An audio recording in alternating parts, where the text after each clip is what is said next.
gang. Y'all already know. Hey, listen, we know we saw an exciting week. Hey, fellas, I know y'all ready. Hey, listen, ain't no introduction needed. Y'all know what it is. I'm going to let my boys kick this off first because y'all, hey, listen, we on all platforms right now. So I know we coming in hot.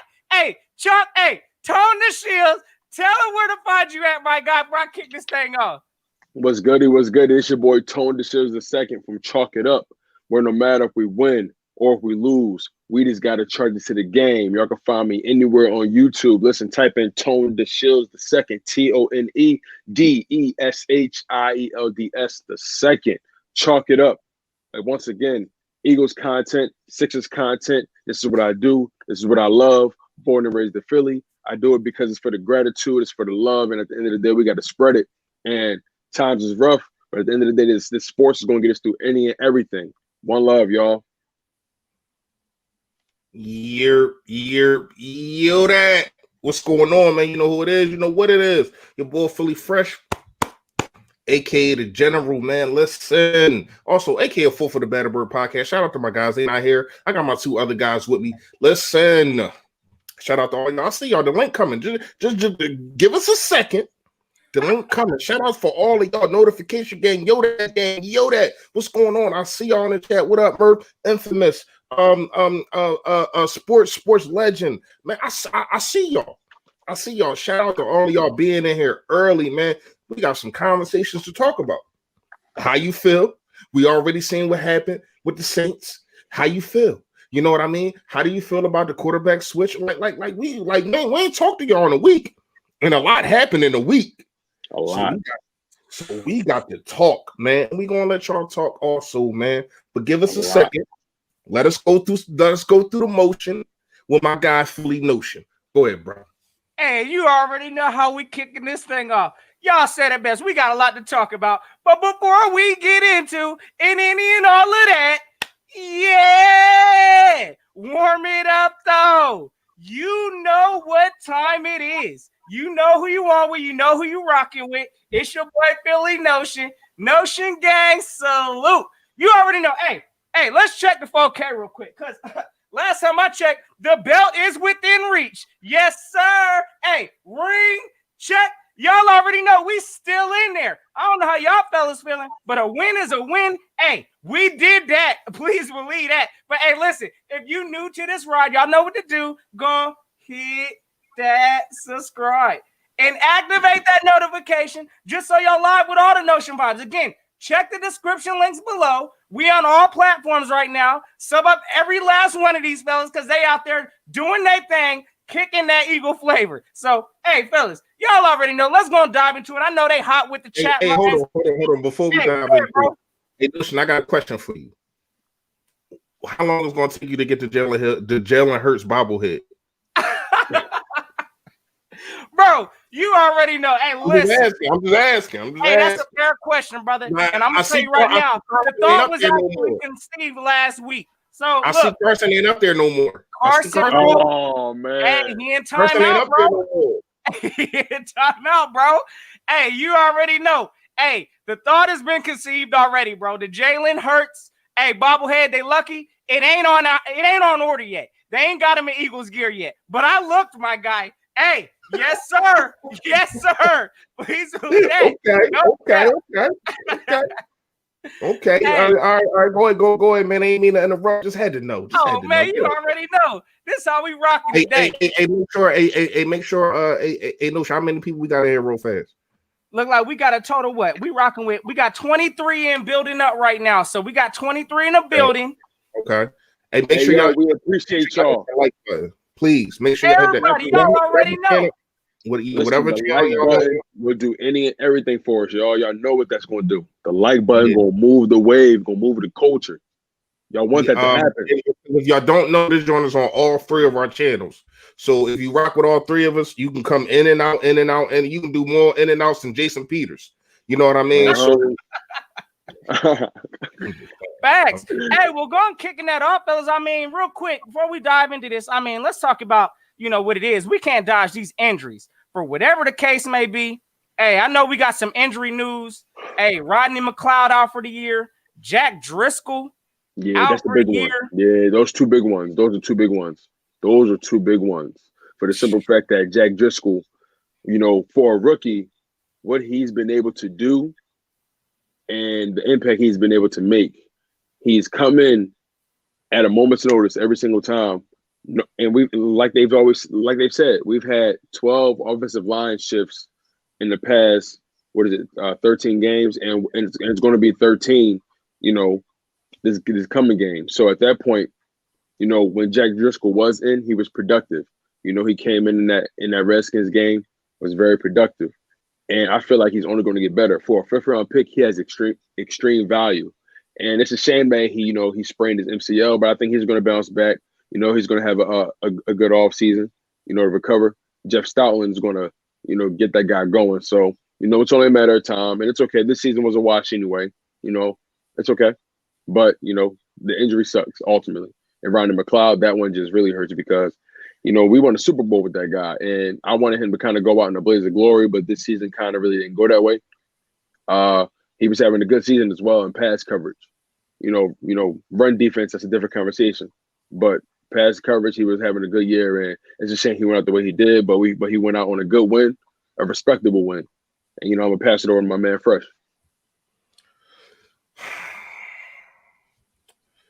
This offensive line, I don't know what they've been feeding these guys.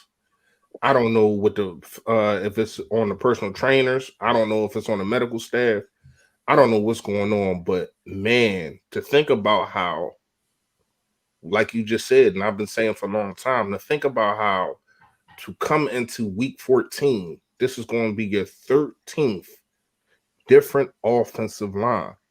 That is unheard of, man. When you really look at it, break it down, like just think about that. And that's what I'm trying to preach to people about the quarterback situation. Now it's on Jalen Hurts. A quarterback cannot function and cannot, and maybe Jalen Hurts can more because he get busy.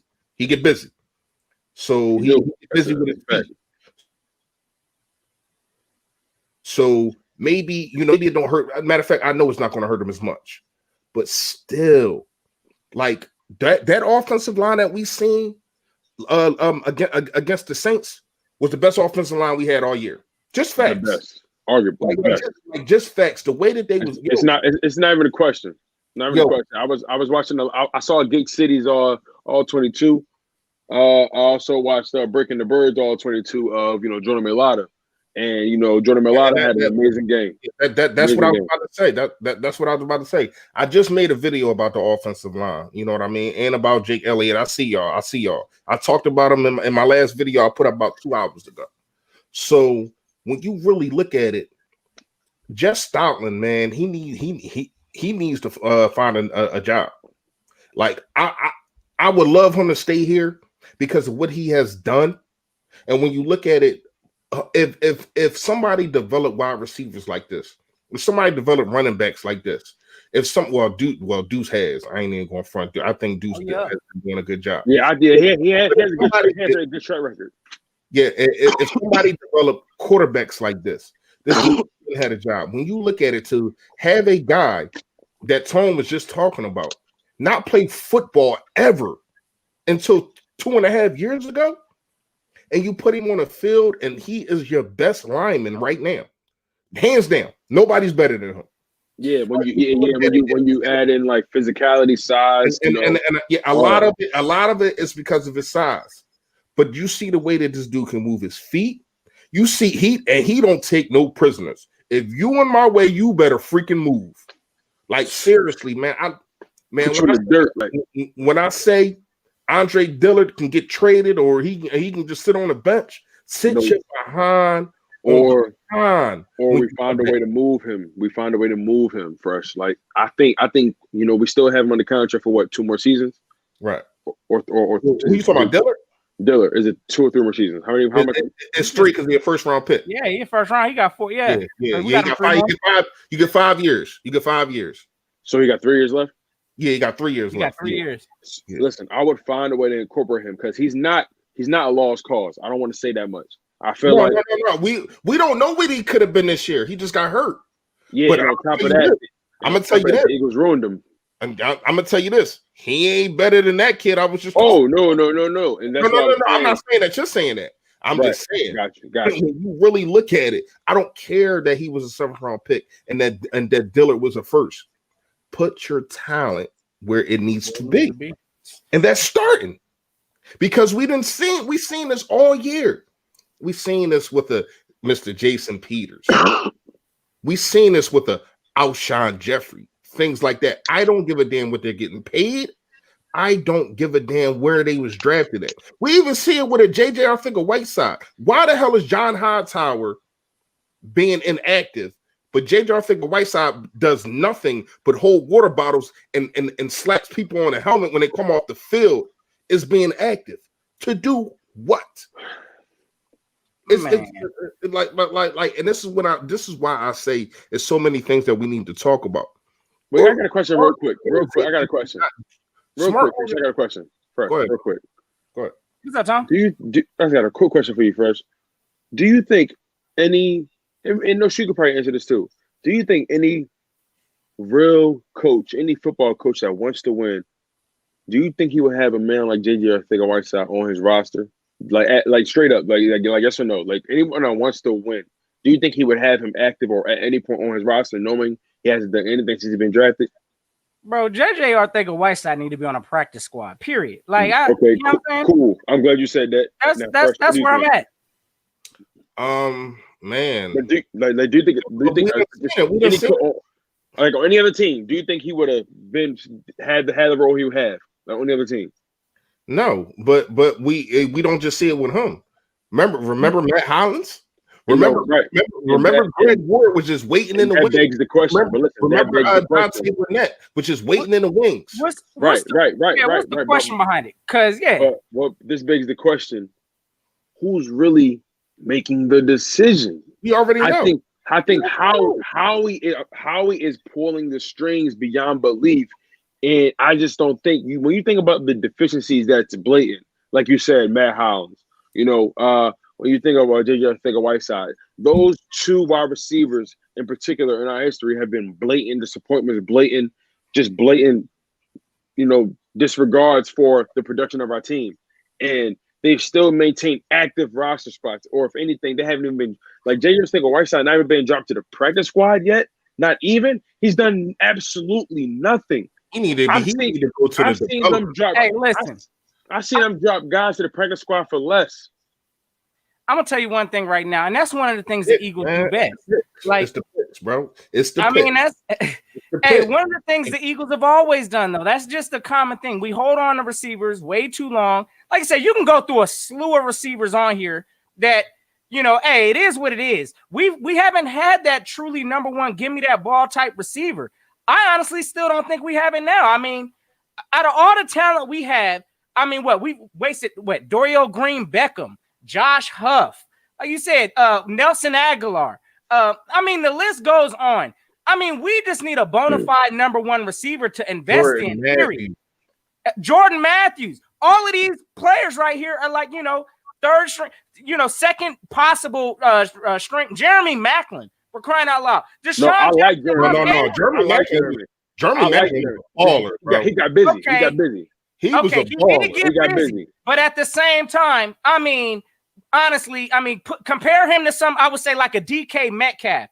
No. We're not saying that. But when you think about it, for what he was actually doing, that trio that they had, DeShaun Jackson, Jeremy Maclin, Jason Avant, But let me ask, did we have a true number one wide receiver? Would you say Maclin? No. Was that number one? Only time, and like, bro, and this video was so crazy to me, right?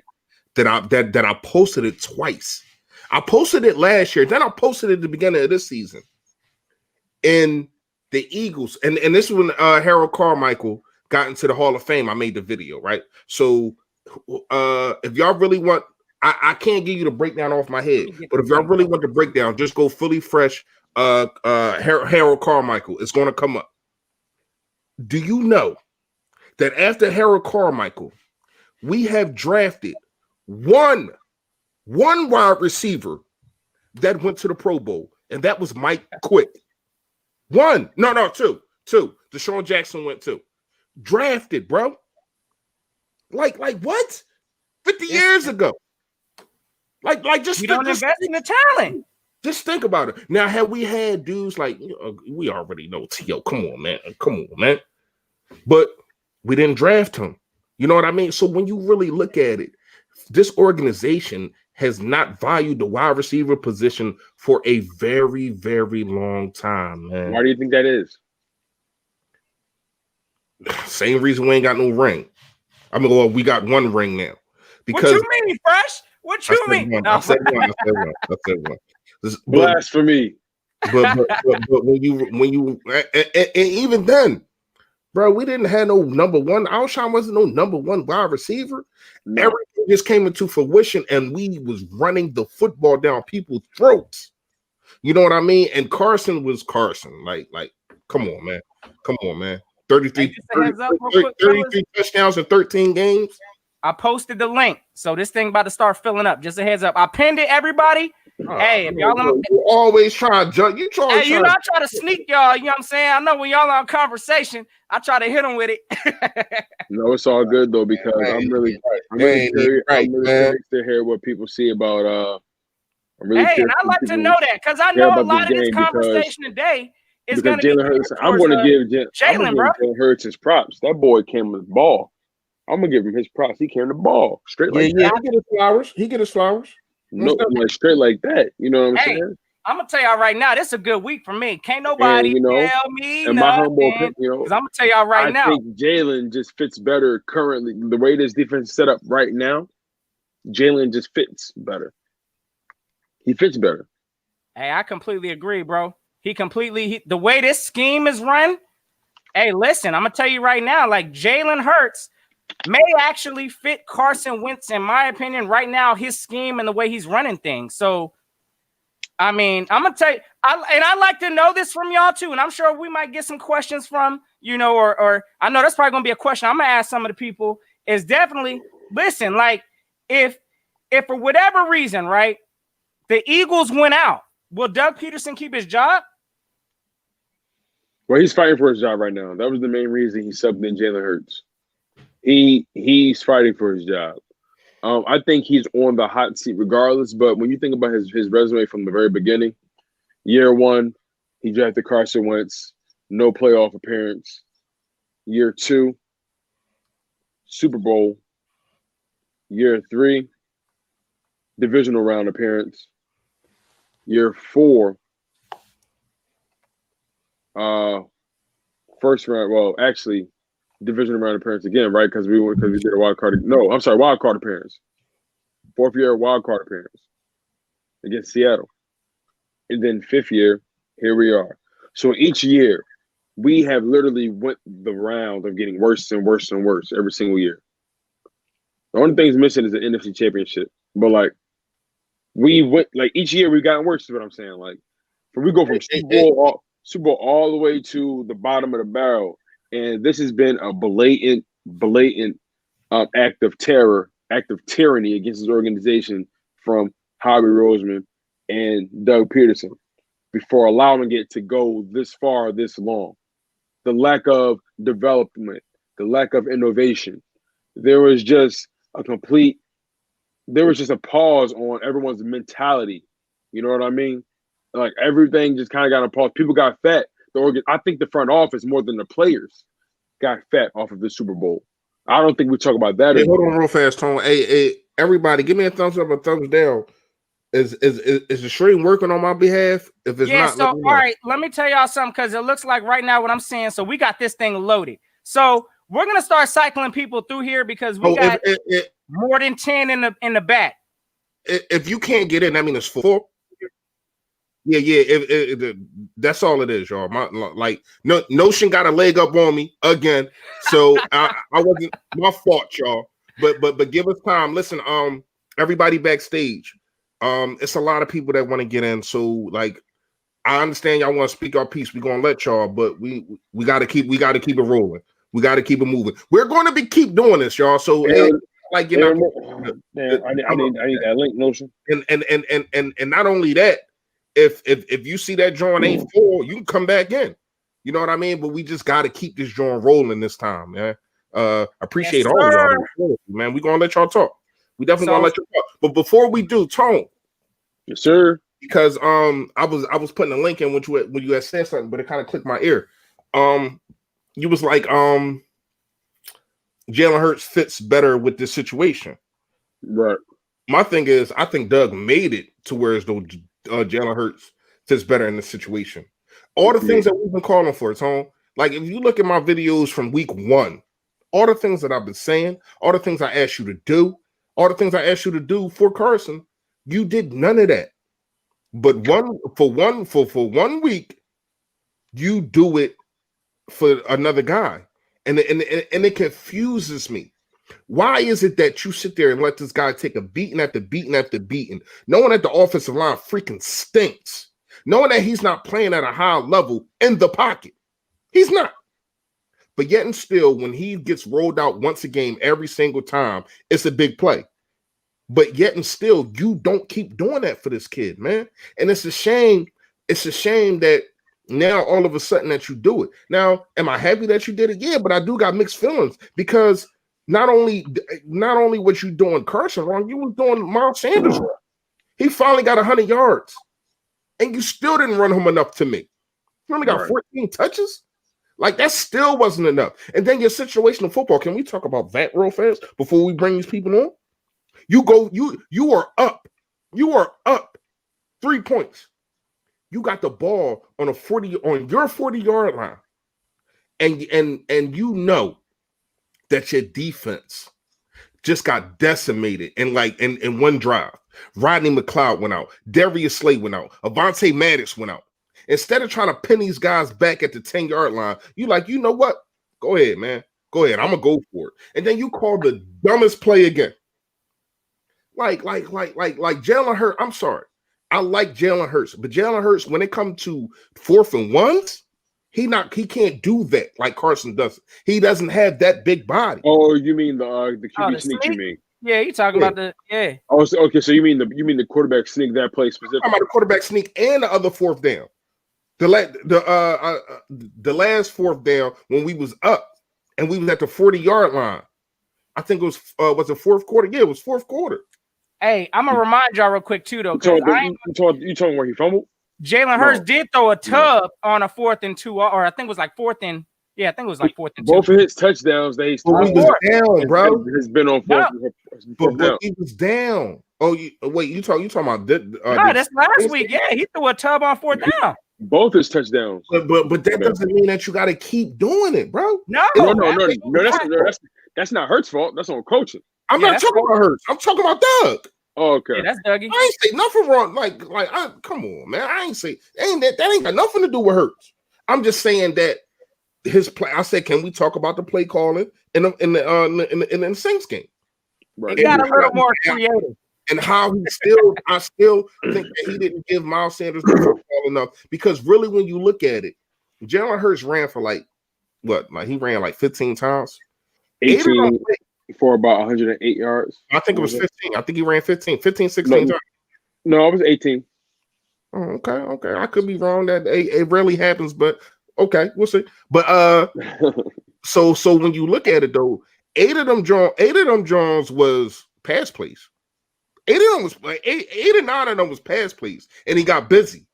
You know what I mean? So he's saving Doug and making it look like Doug called a good game when really he did not. He had a good half or a good quarter, but yet and still, the situation when football comes in, he acts like he doesn't know what the hell he's doing.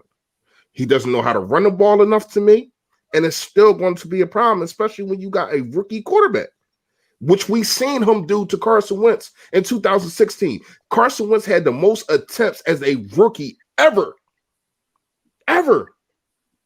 That's a problem to me, man. Stop thinking that you got to show, look what I did. Look how I developed this guy. Look at me. I was a backup, but I'm living through I'm living through Carson Wentz, and I'm living through Jalen Hurts. Now stop it, man. Run the freaking football. Go ahead. Hey, fellas. No, I'm going to go ahead and bring, again, I know we're going to open this thing up. of course, because I see some youngins back here also, the Youngberg gang. I'm going to bring them, of course, on first. I know they probably got school and stuff tomorrow. So, hey, first on, I'm going to bring my guy, Braden, Eagles fan. Let's go. Come on with it. Yes, sir. What's going on, Yo, he gotta get him on first. You know he got big. Hey, you already know, bro. Yo, he got the skins out. He got the skins out. I got the Eagles helmet. Okay, youngin. Yes, Hey, you ain't watching the Sixers game? What's going on here? I gotta support my Philly. Appreciate you. Love. Definitely love. Hey, I got a question for you, Braden. It's one of the things I need to know from the, from the youth. Let me know, is Jalen Hurts the future? He's a Hall of Famer. You gave him the crown. HOF Hall of Famer. You gave him the gold jacket already? Yeah, he's a Hall of Famer. Can I ask you this? Was you saying the same thing about Carson Wentz in 2017, which you probably was like 4? So I was like 6. But was you saying the same thing about Carson Wentz? If I go back in time now, after maybe the reason why I said maybe is because he's injury prone and that takes a big effect. That's why I would say. Is he though? He just went 2 years without being injured. Is he injury prone? Minus a concussion. That was a cheap like anybody. Cheap shot. Anybody. I think at that point in his career, you could call him maybe injury prone, but now I would call him not injury prone. I would say he gets injured more often than most. Okay. Hey, that's fair. So, do you think Deshaun Watson is injury prone? Not really. He missed more games than Carson Wentz. Well, I don't watch the Texans. No, I mean, I'm just saying. He only sees what he's seeing.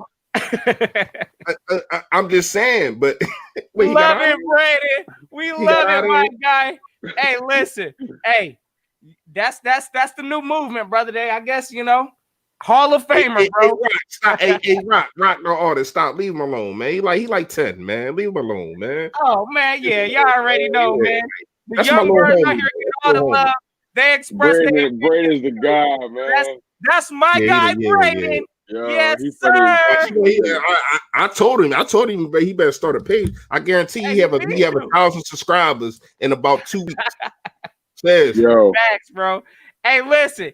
Hey, next on. Hey, real quick, because I think. Let me see here. Let me see who I got back here. Okay, let's go, Birds HD. I know. Hey, another young bird gang. Let's go get them all here. What's going on, bro? Yo, LGB HD. What's good, family? Yo, Dad, what's up, homie? Hey, Braden, I see you backstage real quick, bro. I ain't even let you get to ask us a question, so I'm gonna bring you back on just to ask you a question next, bro. Okay?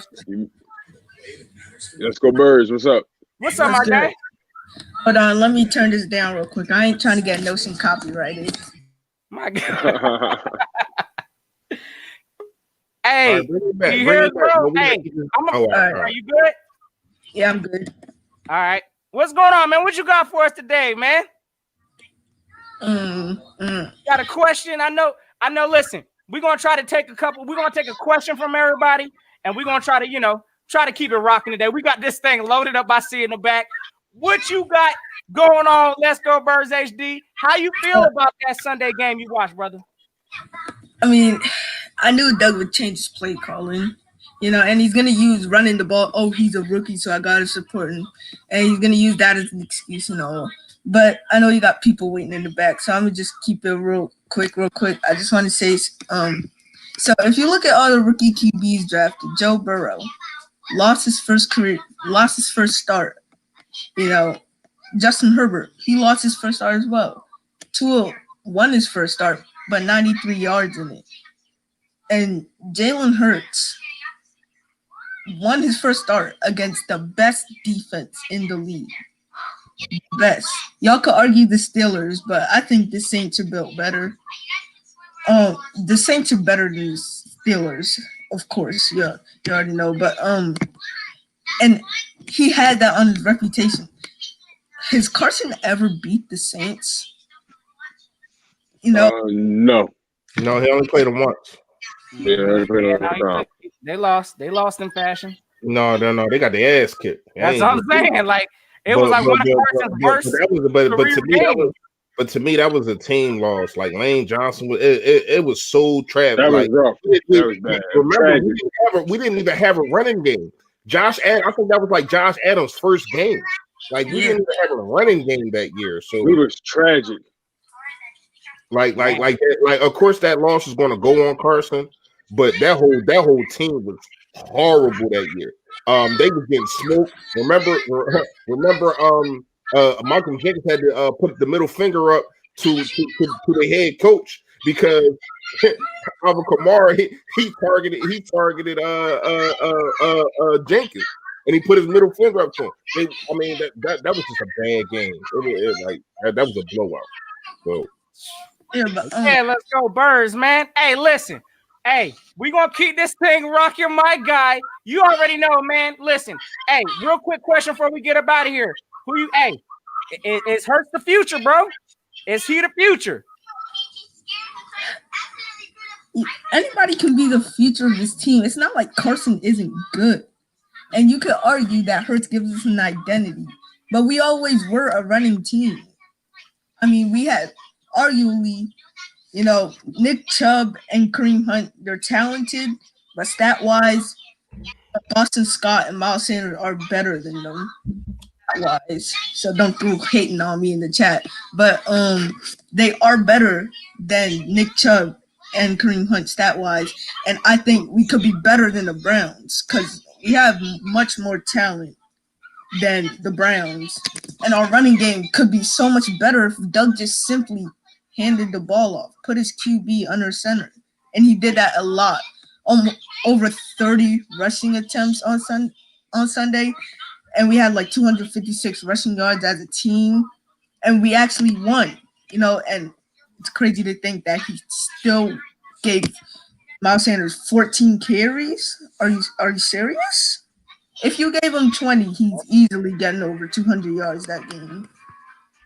That's what it's looking like, my guy. But hey, listen, we're gonna bring of course, look, hey, shout out to you. Let's go, Birds HD. Keep doing your thing. Any last thoughts from my guys? I'm gonna bring back Braden real quick just so he can ask his question again, and then we're gonna go with it. Looked like we got Young Easy in the back also. So yeah, we're gonna rock with that after Braden. So hey, closing thoughts, fellas. You already know.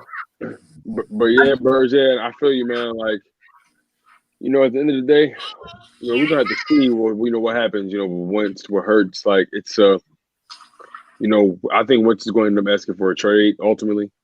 I think he's just going to get fatigued from the entire situation. So that's what I think is going to end up happening. Again, Doug is fighting for his job. So he's going to have Hurts out there trying to make him look as good as possible. And we all know his play calling isn't that innovative, isn't that creative. So at that point, I think Carson Wentz is going to end up being the one leaving his organization. But that doesn't mean Doug also or Howie isn't still on a hot seat as well. I think they're under a close microscope. But I got a question for y'all. Now that Jalen Hurts, is a starter and he's won a game, do y'all want the Eagles to make the playoffs now to get him some experience? I always want to make the playoffs. Listen, I'm a competitive guy, so I want us to win every game. Absolutely, brother. Yes, sir. We need to make these playoffs if we got a chance. I'm going to end it on that. Let's go, Birds HD.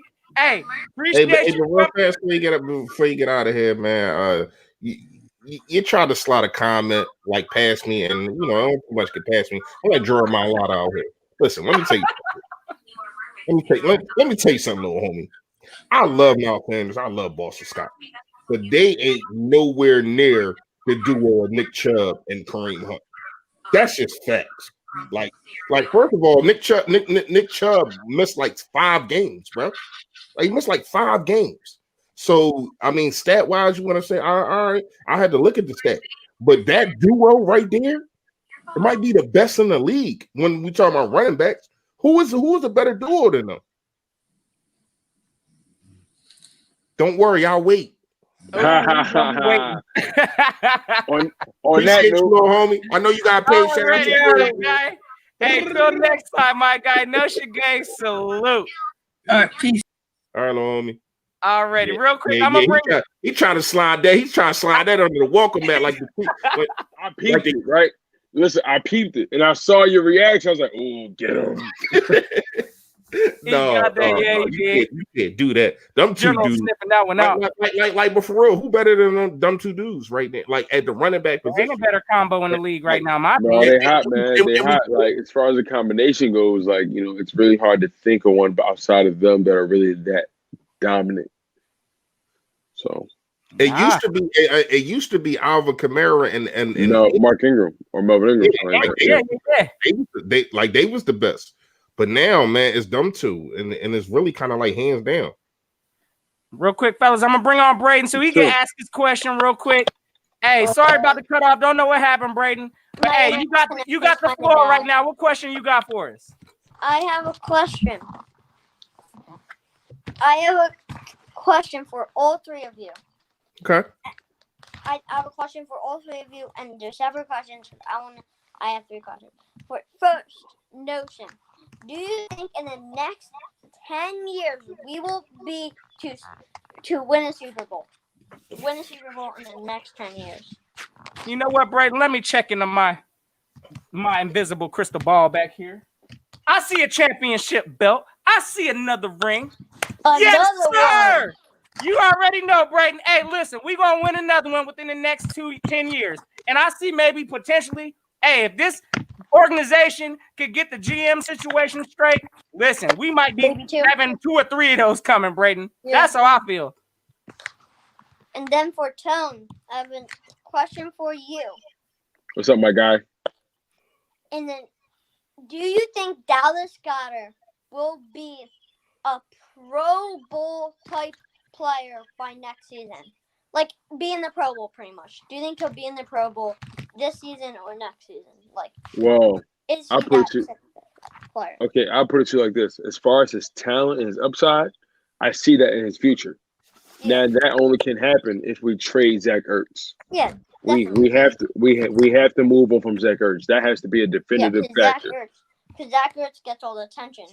Exactly. So I do believe Dallas Goedert can rise up to being a Pro Bowl level tight end because he brings so many different dynamics to that position. He's athletic. You actually saw in this past game how strong he was and how he was able to always keep his balance and fight for yards and the run after the catch. He kind of, in essence, and I'm not putting him on this level yet, but in essence, he kind of reminds me of, I want to say a blend between Kittle and Kelsey, just that athletic tight end style. Because Zach Ertz after the catch, he's not that guy. Yeah. And I see are you wearing the Zach Ertz jersey? I am actually. That's the thing. You caught it. I was like, I can't let that slide. So you ain't getting a pass for that, brother. You ain't letting that slide. You ain't let that slide. But little homie, you gotta understand. You gotta see what's right there on the what's that? The left side or the right side? You got me slipping. You gotta see what's right there. Hey man, he won that game. He the one that he called that go ahead touchdown. You got it right. He caught that go ahead touchdown, man. Yeah. Legendary. Also for fun. Now for what's up, little homie? Yo, that. What's up? What's going on? So do you think our defense? Do you think our defense will be an elite top defense in the next 5 years? You gotta fire Jim Schwartz or bring somebody else in, because here's the thing, little homie. It's hard to be a top 5 defense when you're a reacting defense. When you just let people catch the football and then you make a tackle instead of attacking, and that's why Darius Slay has been looking like he's been looking. He hasn't played like this really his whole career. He plays the player and doesn't play the football. So bringing him over here really and it's crazy. You cut Will Parks because he doesn't fit your system. Hargrave doesn't fit your system. A lot of people saying, so who the hell fits this system? If you can't get all people that been to the Pro Bowl multiple years to fit this system, who the hell fits this system? I'm tired of that. I'm just tired of that excuse, man. But little homie, thank you for coming on, man. I do want to say one more thing. If Go there's ahead. ever a Cowboys fan on, I'm sure gonna come in here and destroy them. That's right. That's Yes, right. he Load 'em does. up. My Hey, guy. I already know. Load 'em up. Braden Load 'em will up. do that. Let them know they trash, Braden. Yeah. Tell them they ain't ready. And earlier on the Philly Talk podcast, I trashed them too. That's right. That's For the right. Load Eagle 'em up. culture. Fly, Eagles, fly. You already know, Braden. No All shit. right, man. Salute. Take care, man. It's my guy, Already, man. man. You gotta love the little energy, bro. Yo, young boy Gat, man. He said I ain't gonna let you slide. I was Yeah, like, he I ain't did. gonna let you fly with that one. No, you And try next to song- put that under my nose. Yeah, he did, though. Next song, we got what? My guy, Young Easy. Let's get it. Yes, Fellas, sir. what's happening? What's happening? Easy, What's going on with y'all? Oh, my Yo, God. that. Man, good little week. Finally got a W, so we're gonna be blessed about that. But it's Yeah. time to talk business, man. Let's talk. Okay. You know it, my Because- guy. Oh yeah, before we talk business, hey Fresh. Now the little homie that came on with the running back, see, he was kind of confused with the second back. Now, if he would have said like last year when we had Sanders and Howard, and we would have been running that ball correctly, then we could have Man. been talking. Well, we got Then Howard we now. could have been, We but got Howard now. but he They're but not he's not using gonna him. but he's They're not not gonna using touch the ball. Ain't even get a carry last. We got last- Doug. We See? still got Doug though. That's the problem. That's the problem with that. Because if you think about it, like when we played the Packers and we played the Bills, when we was running like that, them two was Right. killing it. But we don't do that enough. We only gonna do that out of 16 games, maybe Yeah, 3. but even still, last year was they better than Alvin Kamara and Mark Ingram though? Them two dudes was killing it. Yeah, cause they gonna do that a lot. They got a quarterback that can't throw Right. 30 yards. Yeah, So yeah, you know what I mean? They about that. They got to do that. That's what they got to do. So Right. okay, like so what I mean about the business when it's time for this, we about to make a decade decision this offseason. Like, see, a lot of fans like that I'm hearing and I'm reading comments. They're taking it lightly. They taking it lightly, like this decision is it's just for this season and big, no. This is big. I've been Like, saying it. this is huge. So this is my point with this. It's like, okay, y'all really want to give up Wentz? Like, that's what y'all willing to do? Y'all, if you believe that Hurts could be the high potential of, we're not even gonna say just 70% of Russell Wilson, 70. That's what you pretty much banking on. Like, you're banking on that because when you give up Wentz, you about to drop off a franchise quarterback to another team for the next decade. Pretty much what you're doing. Right. And is that so to me, it's like I'm not willing to do that right now. Like I just can't do that. I can't make that move to. So what would you do? What would your plan be if you sitting in that? If Mr. Jeffrey Lurie calls and say, "Hey, easy, I need you to make these executive decisions, man. I need you to be my GM for this off season." What is it? This what I would do. I would call Wentz in. I'll sit him down and be like, "Look, like I know, like he mentally fried. Like the city done fried him. The city done fried him. The media done fried him. The organization. That's what I'm going down the list. So everybody done fried a piece of that brain up there. Like a lot of people say that, oh, he might still be hurt. No, he mentally hurt. He's not physically hurt. He's mentally hurt. It's all mental with him. Yeah, it's all mental. It's like, okay, you got the statue. We already know you got the statue out there. You drafting another quarterback in the second round. You got the fan base still running around talking about Foles should be here. Like, it's just all this going on, and then now he done got benched. So it's just been like boom, it's just shot after shot. But not only easy, real fast. Not only is he getting benched, but you see the first game, the quarterback that take your spot, you see a way better play calling for him. Yeah, it's just everything. And then not only that, when Jalen Hurts comes off the field, who's over there talking to him? Oh, you already know the coach. So right in that ear. So pretty much what I'm going to when you ask me about if I was Jeffrey, I'm gonna come bring him and I'm like, do you want to? First, I'm gonna ask him, do you want to be here? Like, that's gonna be like, do you want to play for the team? he tell me he want to be here, then I know what you're gonna have to like. What he would have to do is You gotta start there. You're right. You gotta ask like that's the first question. Like, do you want to play for the city anymore? If he say he want to, okay, then you gotta go step 2. I know I gotta get rid of the coach. I know I gotta bring a whole new staff in. Yeah, if you're gonna keep him, you have to bring a whole nother staff in, and then you have to trade Hurts. And that's why Doug put in Hurts. Because Doug is trying to save his job. Oh yeah, that's to save his job. He trying to make the decision real hard between him or Wentz. Yeah, that's what it's coming down to. It's going to come down to like you said, you know, it's going to come down to literally Hurts. I'm sorry, it's going to come down to Wentz or Doug. And if they choose Doug, Hurts is going to be our quarterback. Yeah, Hurts will be the quarterback. Now we know, like the defense, we don't know what's going to go on with that, but you know, like that's really what it comes down to. That's why I said like this is a decade decision because wherever he lands at, that's going to be that team's quarterback from 2020 to pretty much to 2030, and we're going to have to sit there and watch that. I don't know what our potential is going to be like if we give that up, and now we could be wild card contending. I don't know. Like, what do the fans really believe? Do they believe that do they believe if we get Hurts, we keep Hurts, and the next 3 years we're gonna be top tender in the NFC as we go into the bowl, and we're gonna have chances at that? What they need to do, fellas, real quick, because I know. Listen, when we won our Super Bowl, I know it was a few years back, but listen, we had a 1-2 punch. We had Jay Ajayi and LeGarrette Blount.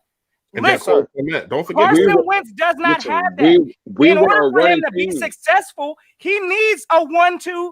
Listen, he's not Jalen Hurts. He's not scrambling for those extra yards. So until this organization decides to put somebody else besides Miles Sanders, we had an opportunity to get, what was it? Who was it we slipped on? We could have got Kareem Hunt.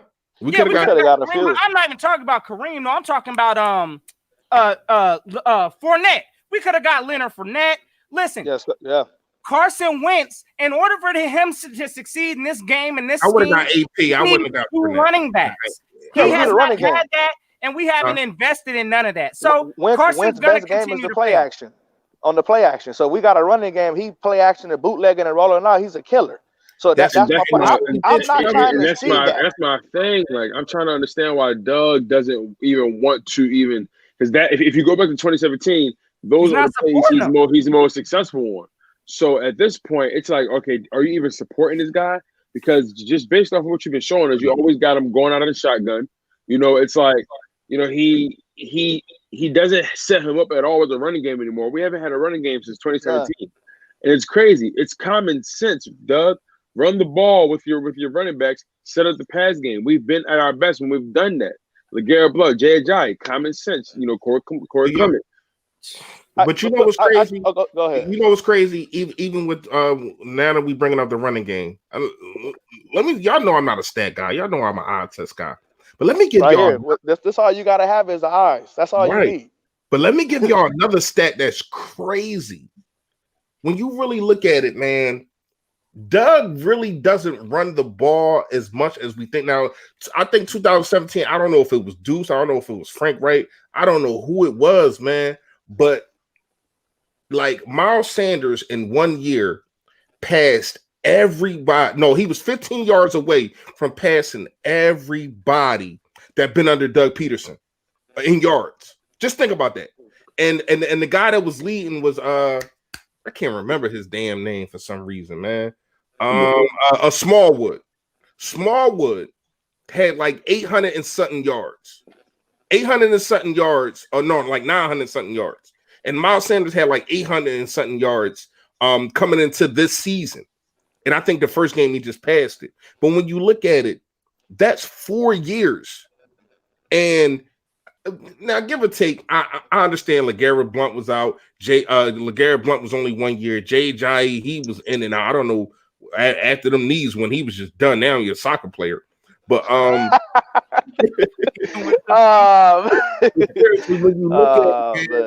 when you look at it, time after time, Jim Schwartz should have been in handcuffs.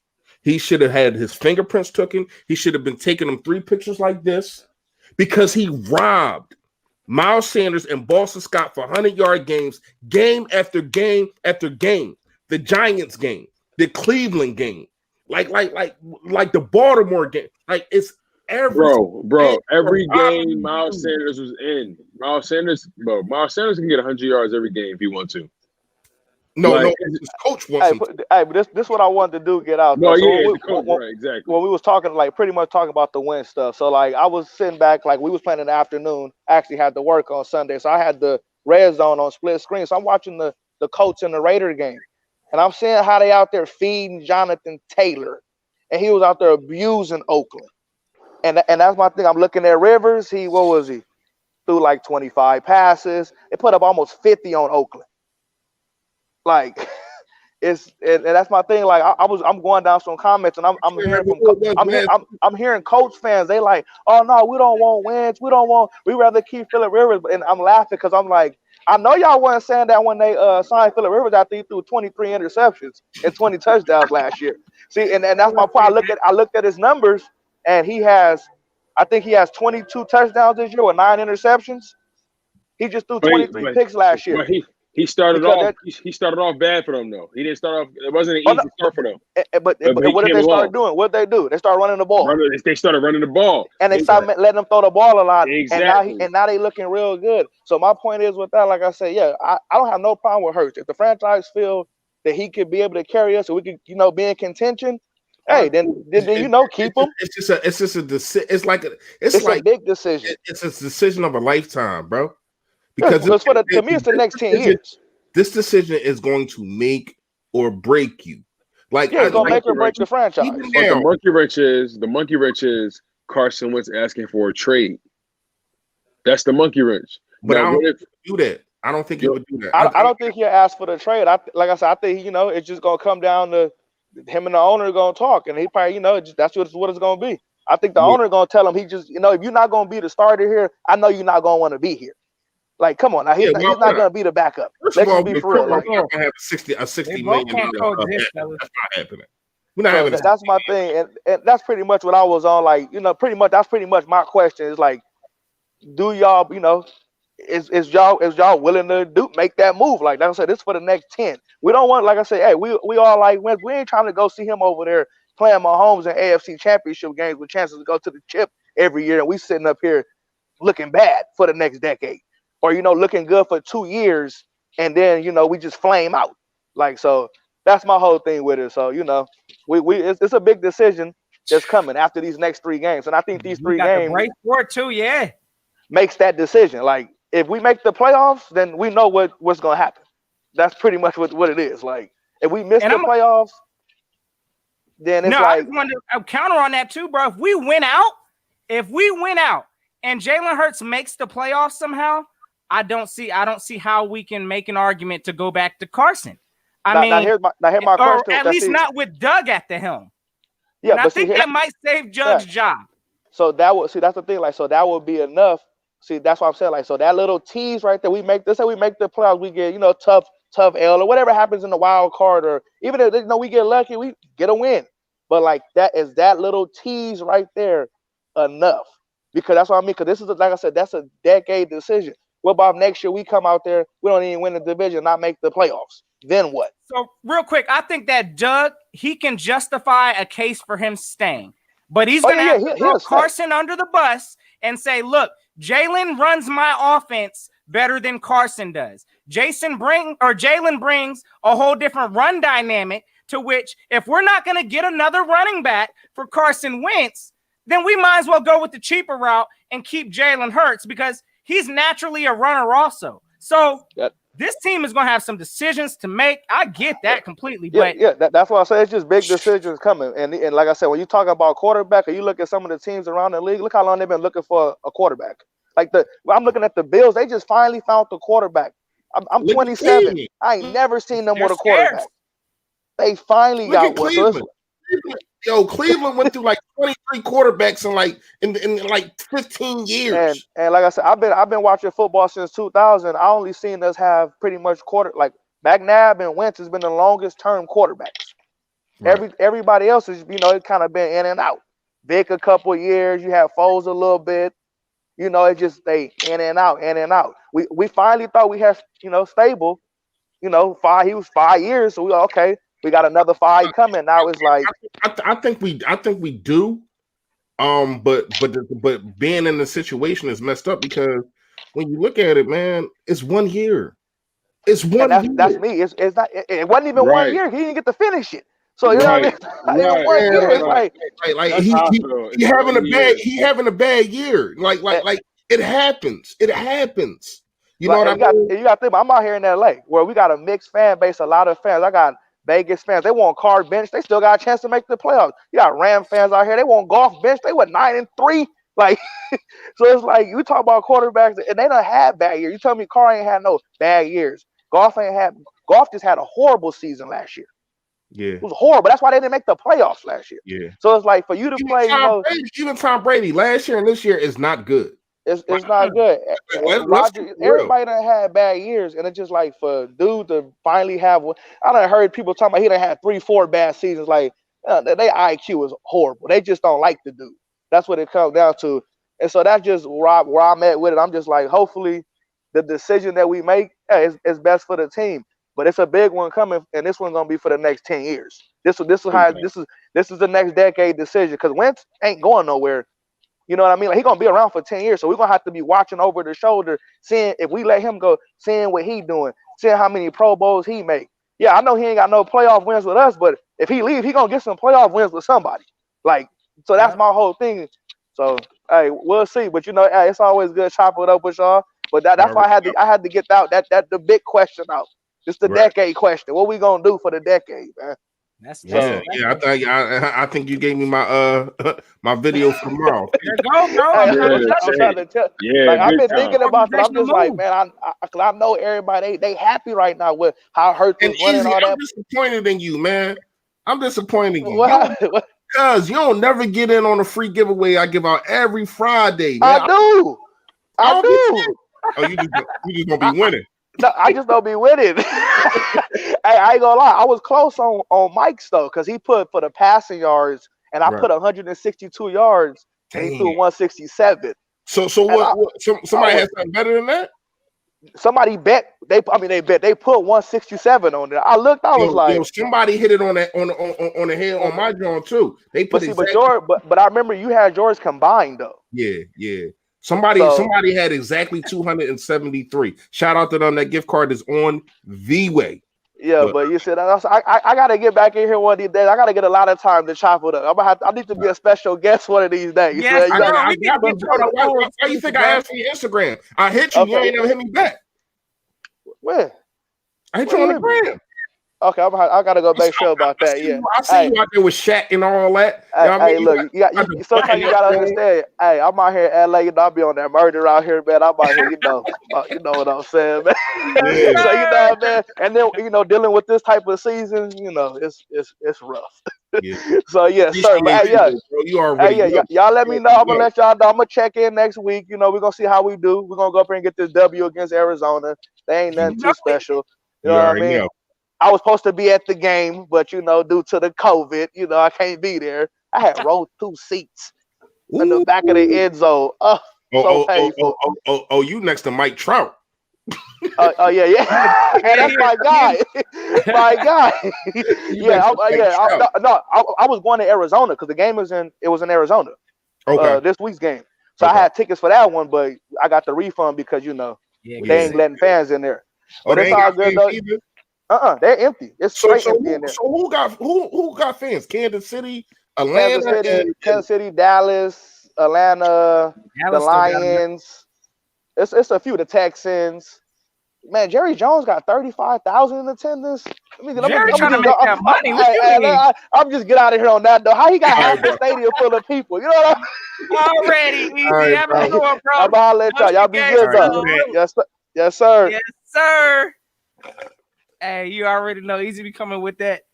Easy that guy, man. Yeah. That was a good question he brought up, though.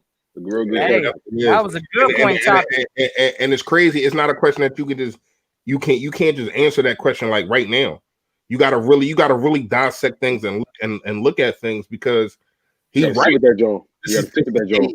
This is a decade And it's a decade answer, man. Because I'm not going to lie. I have been saying I think Carson Wentz needs to go and find his footing somewhere else. And I think that will happen and he will be just fine. But then are you going to be really looking at him like, damn, look at that man over there. We could have just switched the coach, brought in somebody else, and we could have had that.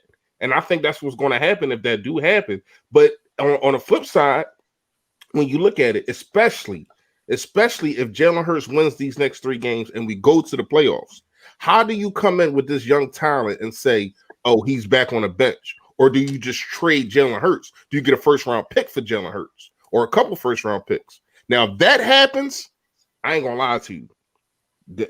I ain't going to lie to you. I still need the coach. I still need the coach. Yeah. At the end of the day, we're banking on Carson Wentz getting out of this funk. We're really banking on that. Like, we have to consider that as well. And I'm playing devil's advocate, and I want both quarterbacks to succeed respectively. If it's with us, if it's without us, I like both of these quarterbacks. I like everything they stand for. I like their path to the NFL. You know what I'm saying? I like it all.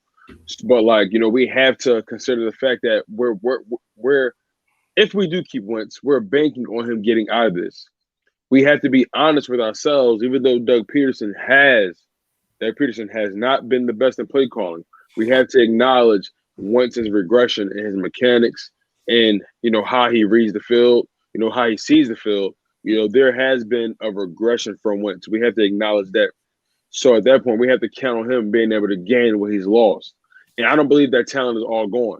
I believe Carson Wentz still has that in him. I believe he can come back. I believe it. Even in his bad year, we seen him make throws that probably 1 or 2 people ever in the history of playing that sport can make. What it is, fellas, and I'm gonna just say this real quick because honestly, we know there's apparent things. You got Carson and Jalen, right? You got things that clearly Jalen does way better. That Jalen has and Carson doesn't have. Jalen's more elusive. Can't nobody deny that. It's a fact. Jalen, it's a fact. His confidence right now. He opens up a new page of the offense. We gotta acknowledge that. His speed opens up a whole other page of the offense. And like you said, Notion, his confidence is definitely A1. And then he brings a spark right now to this team. Because you want to know why he playing with house money. When you playing with house money, you willing to put it all out there. But I don't think that's fair because you don't have nobody. You don't really have nobody saying, "Oh, you getting paid this and you getting paid that," and you don't have nobody also.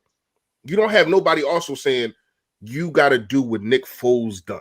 No, I feel you. I feel that, but I don't think that's fair because I feel you, but I don't think that's fair for the simple fact that he's been confident all the way from the beginning. No, I'm not talking about his confidence. I'm not saying that he shouldn't be confident. I like the kid confidence, but at the same time, Carson Wentz was confident coming into the football. Did you see him?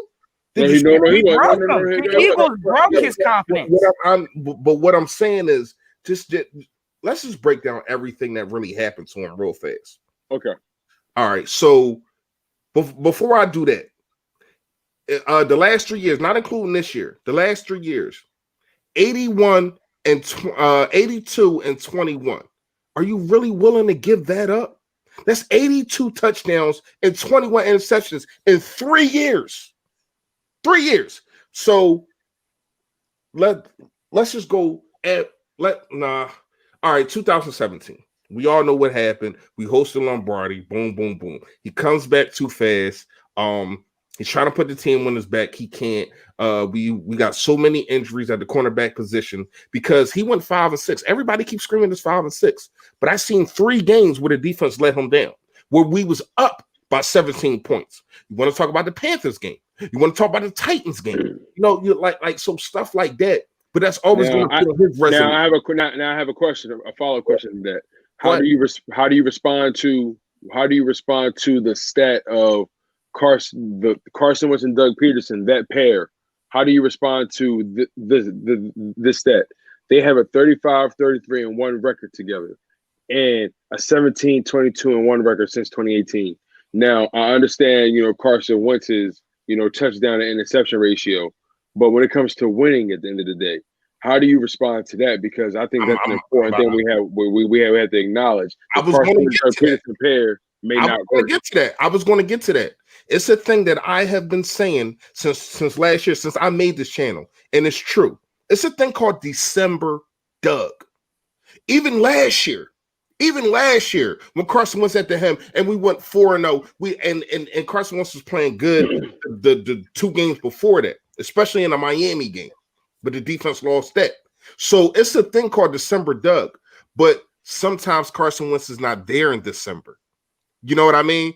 Nick Foles is there. Nick Foles has been there in December. So when Doug Peterson catches that flame, he catches that whatever it is in December. I don't know. This like Doug is 11-2 in December, bro. 11-2. It just seemed like this is when he coaches the best. I don't know why. I don't know if it's because it's back against the wall, but for 2 years, Carson Wentz wasn't there for that. You know what I mean? So that's what I can say about that. Well, Carson Wentz got a good December out of Doug last year. Hey, I said that. But yeah, you're right. But like you said, 2 years he wasn't there. 2017, 2018, he couldn't get that at all. Right. You're right. I'm gonna end on this spiel real quick. And I'm gonna bring my guy. See, we got a Philly the podcast back on. I'm gonna bring him on real quick. I like what you did there, Notion. I like what you did there. You gave us that intermission. I like that. You already know it. Because listen, again, like I just personally feel I don't think Doug or Carson at this point, I don't think that's his quarterback. I don't think he can scheme to his strength. I mean, right now, what I'm seeing from Doug, but if that's the case, what happened? How do we explain 2017? And that's when Frank Wright comes in. Frank Wright, yeah. You know what I'm saying? So it's like from the beginning, was he drafted the kid. Like he drafted the kid. Yeah. But that begs the question, was he all in on the kid or was Howie all in on the kid? Or was that a Howie? Exactly. And these are the things that you're clearly saying about how Doug runs his scheme. Let's keep it real. What if Doug wanted Jared Goff? Jared Goff is the type of quarterback that will run the offense. He won't dictate it. You get what I'm saying? Jared Goff will. Because here's what I don't understand. It's a rabbit hole. Everybody can run the offense, but Carson. Like, because when you look at it, you got Nick Foles, right? Nick Foles is not a running quarterback. Yeah, he's not mobile. Yeah. Jalen Hurts is not a running quarterback. I just think after 2017, when Frank Wright and Doug DeShields Hurts is a running quarterback. Yeah, that's what I meant to say. I just think, what's going on, bro? Billy the podcast, yes, sir. Hey, my fault. Hold on. Because when you really look at it, Nick Foles is not a running quarterback. Jalen Hurts is a running quarterback. To me, it's play scheming, and it's also dudes not getting open this year. I don't know what's going on. Even with Jalen Hurts at the helm, you want to know why the heck he had all them rushing yards? Dudes ain't getting the freak open. Dudes ain't getting open, man. I don't know why. I don't know if it's scheme, because when you look across the freaking league, it don't matter how slow you are. It don't matter what the implications are with the offense. Dudes are getting schemed open, and that's not happening in Philadelphia for some reason, and that falls on the head coach. Go ahead, y'all. And real quick, hey, I already know we got the Philly the podcast in this thing. Hey, listen, I don't think, again, look, we've seen it this year also where Doug tried to, on like a 4th down at the goal, trying to have Carson running RPOs. He's not a threat like that. But you clearly see that's how Doug runs his system. He likes running these RPOs, having somebody being a threat. Carson's not that guy. So, again, yeah, I understand exactly what everybody's saying. I think his scheme either needs to change and tailor it to Carson Wentz, get him another running back so he has somebody that can get over at least 100 yards a game. But what if that's all he knows? Carson can't do it by himself. Them two done. They're done. Them two are done. Someone's leaving. Philly, what are you thinking? Philly the podcast. Yes, sir. Hey, y'all make sure y'all check my man out too, because he's doing his YouTube thing. So big salute. Can you hear everybody, bro? Yes, sir. Can y'all hear me? Can y'all hear me? Yeah, you going in and out, but yeah, I got you. You got me on. I could turn it up a little bit. You can hear me? Yeah. You Yes, oh, come on, man. Yeah, I'm on my ghetto He just win wanted to right tell now. y'all I that he was had the doing some work. switchboard and all that. He trying to floss on us, y'all. Go ahead, man. Go ahead, man. No, Go ahead. I'm on my ghetto right now. I was doing some work, so I had to, I saw y'all on. I had to hop in. But I want to ask y'all a question, man. I want to ask y'all a question. This might be a pessimistic look at a win, but it is what it is. Did this win cause more trouble that it may be cured? Like, did this cause more problems? Oh, most definitely. Yeah, I mean, Most because definitely. like I It's without a question. I'm You gonna know, tell you what, fellas. we sacrificed delayed gratification for instant gratification. That's exactly what happened. You know, we were so jaded by losing. We were willing to give up anything for winning. And that was, a smooth out to the season. We could have had a smooth out. Even though we were losing, it could have been a smooth out. You know what? Bad season. Move on. But Doug Peterson was coaching for his job, so he had to make a decision. And at that point, when you got a guy like Jalen Hurts on your bench, which is why drafting him, again, that's the root of it. The moment you drafted him, you establish something. You establish that if something goes wrong with this guy, we got this guy. And at that point, a lot of teams don't really have that. A lot of teams can't say, if this guy go down, we legitimately have this guy that can keep everything going, if not maybe better. So at that point, when you bring that kind of guy in, it establishes that you really, really, really may not be all in on the guy that you paid. It showed with the Nick Foles situation, like having him back there. I understand what he did, but it caused wrinkles that we didn't really need to iron out. Hey, I'm gonna tell you like this, like straight up. I think it made the situation definitely more murky, but at the same time, this could be looked at in Jeffrey Lurie. I don't know, because Jeffrey Lurie and Howie Roseman, they're like this, they buddy.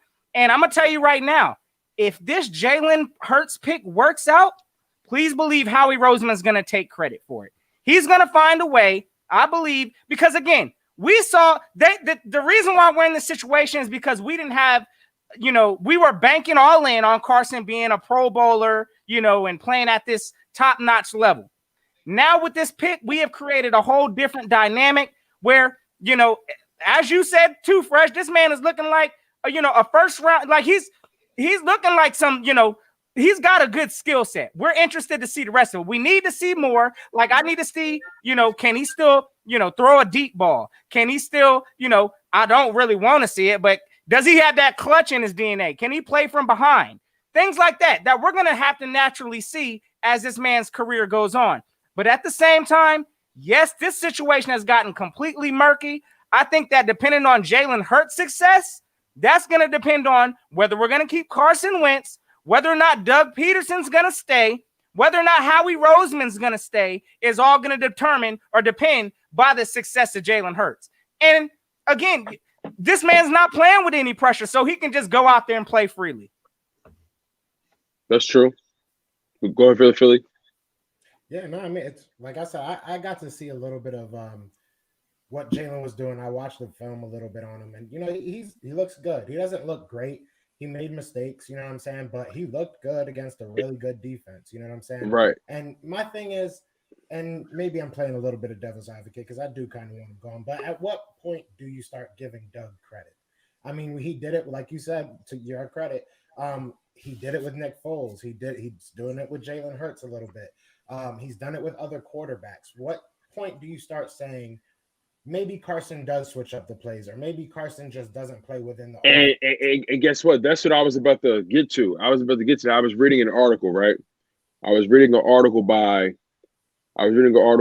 Brandon Lee Gowden, and it's on Bleeding Green Nation. And he wrote 11 things I think about the Eagles following their upset over the Saints. And one of those things that he indicated was the simple fact that he says, I think we saw that Carson Wentz is a bigger problem than Doug Peterson.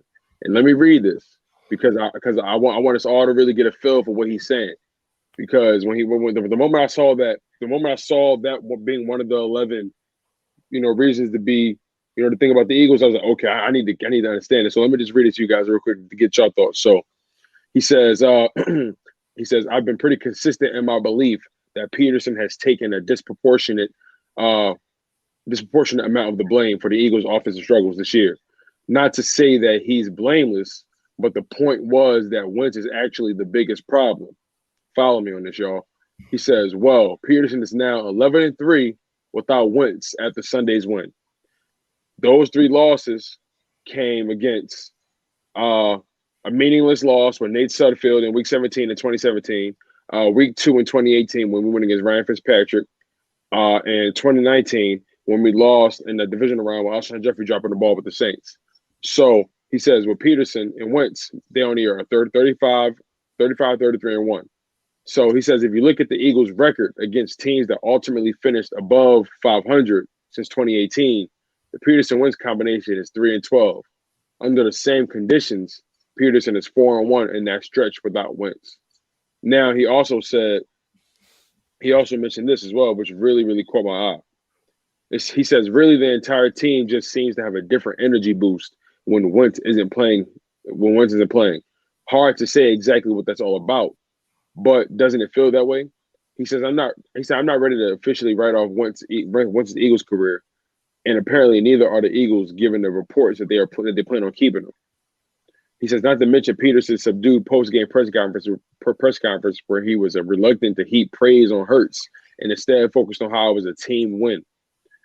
And he says, to Wentz's credit, Hurts said he was the veteran quarterback and gave him some good tips. So, at that point, deep in this article, he talks about the fact that Wentz changes the plays more than people realize. And I don't know how true that is. Neither does he. But he says he has a close, deep into the article, if you read it more, he was saying that he has a close source that's really hands-on with the Eagles. And he was saying that, Carson Wentz goes to that line and changes more plays to what he wants to do versus what Doug wants to do more than we may think. Now, again, I don't know how true that is, but I want to add that caveat to the conversation and see how you guys react to that. I'm gonna kick it off real quick because from what we just saw Sunday, right? And a lot of the things I put on the onus of my quarterback. And again, based off of the challenges we have right now on this team, we knew coming into this season our O-line was trash. Okay, so we have a quarterback now in Jalen Hurts that does a lot of improvising. I guarantee you, Doug Peterson did not have that many scripted running design plays for Jalen Hurts, right? But at the same time, Jalen Hurts improvises. He's going to move the chains. Doesn't matter. He's going to find ways to extend plays. That's after the snap. Keep that in mind. That's after the snap. True that. That's after the snap. He's gonna go out there and improvise. So listen, I think we've kind of gotten Carson's head all year about, he needs to go ahead and, make smart decisions. He's trying to stay in the pocket. He's trying to do what Carson does best. Not Jalen. Jalen's going to take that thing. If it ain't there, I'm using my athletic ability, so I'm going to make this play work. So that's kind of where I see the difference. Jalen has a mindset of, I'm going to make the play work regardless. Carson's stuck in a frame of, look, I can't make a mistake. I have to go out here. I have to make these reads. Listen, I know I'm not mobile enough to get out this pocket. I mean, yes, Carson's elusive in the pocket, but at the same time, Jalen's just a different element. And gang, just the scheme-wise, I'm just saying, if this is Doug's scheme, Jalen is fitting this better, and we're clearly seeing it. Why, brothers? I feel like it's even deeper than that, because if you look at a lot of people use the phrase one-read quarterback with Jalen Hurts.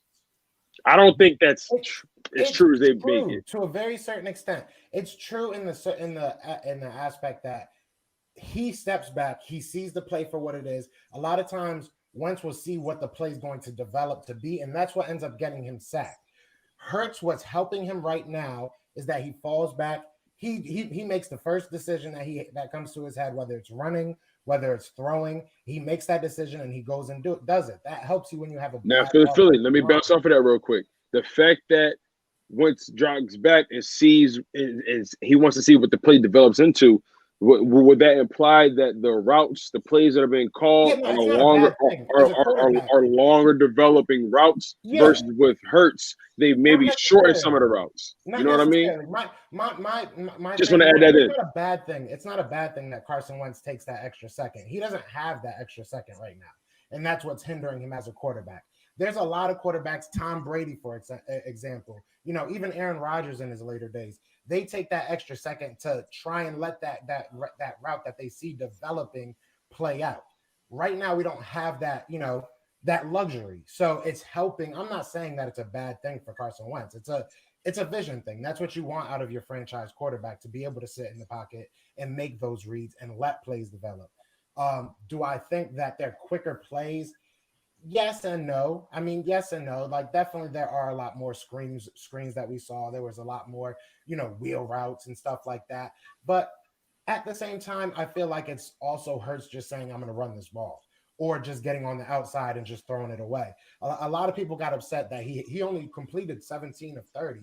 I'll take 17 of 30 over 22 of 28 with 8 sacks and whatever. And I'm not trying to bash Carson Wentz. It's just that half a second that you make that decision, and whether you run it or you throw it or whatever, it's just helping Jalen right now. Right, and that comes down to the offense you want to run. You know what I'm saying? Like, it's like, okay, like at the end of the day, is this your guy or is that your guy? Is this the guy you want to run this offense? Like that's what it really comes down to. It's like, because at the end of the day, quarterbacks, no quarterback, all quarterbacks are not created equal. So there are some quarterbacks that do certain things better than others. There are some quarterbacks that prefer this, that prefer that, so on and so forth. There's some quarterbacks that prefer dropping back, throwing that thing 50 times. There's some quarterbacks that, hey, 20 to 30 times, hey, we're going to run that ball 20 to 30 times as well. You know what I'm saying? So, just knowing that, it's all about, hey, Doug, if they're going to keep Doug, it's like, okay, clearly you can't make it happen with Wentz. Hurts is going to be your guy. But also now, if, like our previous guy mentioned, easy, if Carson has a conversation with the owner and the owner asks, do you want to be here? And Carson says yes. At that point, it's like, now we got to bring in a coach to really get, to unlock Carson and make it and let him do what he really can do to be successful. It's all about fit and puzzle pieces, and it's freaking annoying. Like, because these guys seem like they can't get simple things together. Like, hey, put your ego aside, let's play football. Yeah, I do. Hey, Fresh, I I think see. Wentz can be great. I do think Wentz can be great. Do I think it could be in Philadelphia? Probably not, to be honest. I think we, like you guys have said, we burnt him out. It is what it is. I'm not on the train of seeing him go to the Colts. I don't think that's really realistic right now. I don't think it's really realistic that we can get rid of him. But it's going to be very interesting this offseason to see what they do. You know what I'm saying? I see Fresh over there boiling. So Oh, Fresh, you already know Fresh about to let it drop. You know what I'm saying? I already see my man. I ain't boiling. Tone, I appreciate the soliloquy that you just went on. I don't appreciate the article, because to me, and I'm not saying that this is not towards you. Right. It's he said, she said. How do you know that man is changing plays? Exactly. I know he's not, because Doug Peterson said it himself. He's not up there changing plays. When he says kill, and I've seen a lot of y'all in the comments saying kill. Right. When he says kill, he is moving the line position. He's not going from a run play to a pass play. He's not going from a pass play to a run play. Here's my thing real fast, Philly. Like you said that he wants to throw the football down the field. He wants to see the field. If he doesn't have the time, he can't. If you roll your quarterback out, then we're talking something totally different. These are my problems that I have. Is I sit up here, I talk to people that know football more than me, and I talk to them and I ask them, what do you see? I see a guy that's trying to make a play. Sometimes should he throw it away? Now, let's go through some phases that we've been asking this quarterback, Mr. Carson, wants to do, right? We asked him to throw the football away. He started doing that. We asked him not to fumble the football. Last 4 games, no fumbles, right? We asked him to check it down. He tried that. Nobody's getting open. We asked him to be a game. Well, the coach asked him to be a game manager in the Giants game. Remember that? And you want him to be a game manager, but you're not managing the game, Doug. You didn't run a freaking football. How can you manage the game and not run the freaking football? He handcuffing them. See, to me, it's more, and it's got no dispersion. See, I do not want this to be about Hurts versus Wentz to me, because it's not. It's not. I like both these kids. Whoever's going to be here, I want them to prosper. I just need Doug to be better. You know what it is? There's no give and take. Run the football more. Philly. Joe, let me ask you this. Do you think the game that Miles Sanders would have, do you think that he had enough touches? You think 14 touches was enough? No. That's the problem that I have with Doug. When you have a hot hand and you got a dude, because a lot of people say, oh, it was Jalen Hurts that got Miles Sanders the 80 bull crap, because he got 274 yards before that with Carson Wentz at the him. So the dude is a baller. And he's being handcuffed and shackled by your head coach and your play caller. This is just facts. This dude right now should be able to be talking about going to the freaking Pro Bowl and on the hem of having 1,000 yards, if not already having 1,000 yards is nothing nowadays. But you keep robbing this man. This is the problem. See, I don't just have a problem with how he plays. Hold on, y'all. My bad. I don't just have a problem with how he plays Carson Wentz. I have a problem with how you utilize every freaking body. Can I ask y'all this? Doug Peterson is the head coach. Why in the hell are you still having Greg Ward fill freaking punts? He stinks. He stinks. Did you see the one when he could have caught at the 20-yard line? And I don't know what the hell that did. Hey, Greg Ward, let me talk to you. Do you know that you can wave and won't nobody touch you? What the hell are you scared of? Catch the freaking football. But yet and still, Doug keeps putting them out there. Doug is the problem, and it's not just about the quarterback. It's the whole freaking team. Hey, guess what, yo? Fresh, listen. Rager only returned 3 punts this season. One of them was a touchdown. So can you imagine that average? You know, like if you the more you feed him, we need Rager out there. You know what I'm saying? I'm not gonna lie. I only had 3 opportunities. I'm so frustrated just talking about Doug because the situational football. First, your footballs. I understand you. We gotta try to get Joey in here too. Yeah, bro. I see Joey trying to get on too. This whole thing, man. Yeah, I just wanted to come in here and say what's up, man. I just wanted to show my love. You know what I'm saying? You already know, my guy. Hey, yeah, bro. As you can see, the heat is on in Philly land, so we get into it, my guy. Yes, sir. Hey, I'll see y'all you go guys check my Sunday, man man. out. Hey, you know we gonna link up, my guy. You already know, bro. So, hey, no shit, gang. Salute. You already know. All right, everybody. Sorry about that. We know this stream up in here filled up. Hey, next, I'm bringing on my guy, Lenny D. Let me give y'all the order real quick, because I got Lenny D, and then it looks like I got Eminem, and then Infamous 2K, and then Rick. We got to. So, y'all hear me? Yeah? Yeah, no, I'm just saying we got to. I mean, I got you. All right, so what's going on, my guy, Lenny D? What's happening? Yes, sir. Talk to us, fella. To the question that was on the stream, is Jalen Hurts, the future? Am I right? That's what the question was, bro. Yes, we need to know. It's hard to tell right now, but I don't think he is right now, because I can't give up on Wentz after one bad season. Like I told you yesterday, Notion, we haven't done Wentz no justice.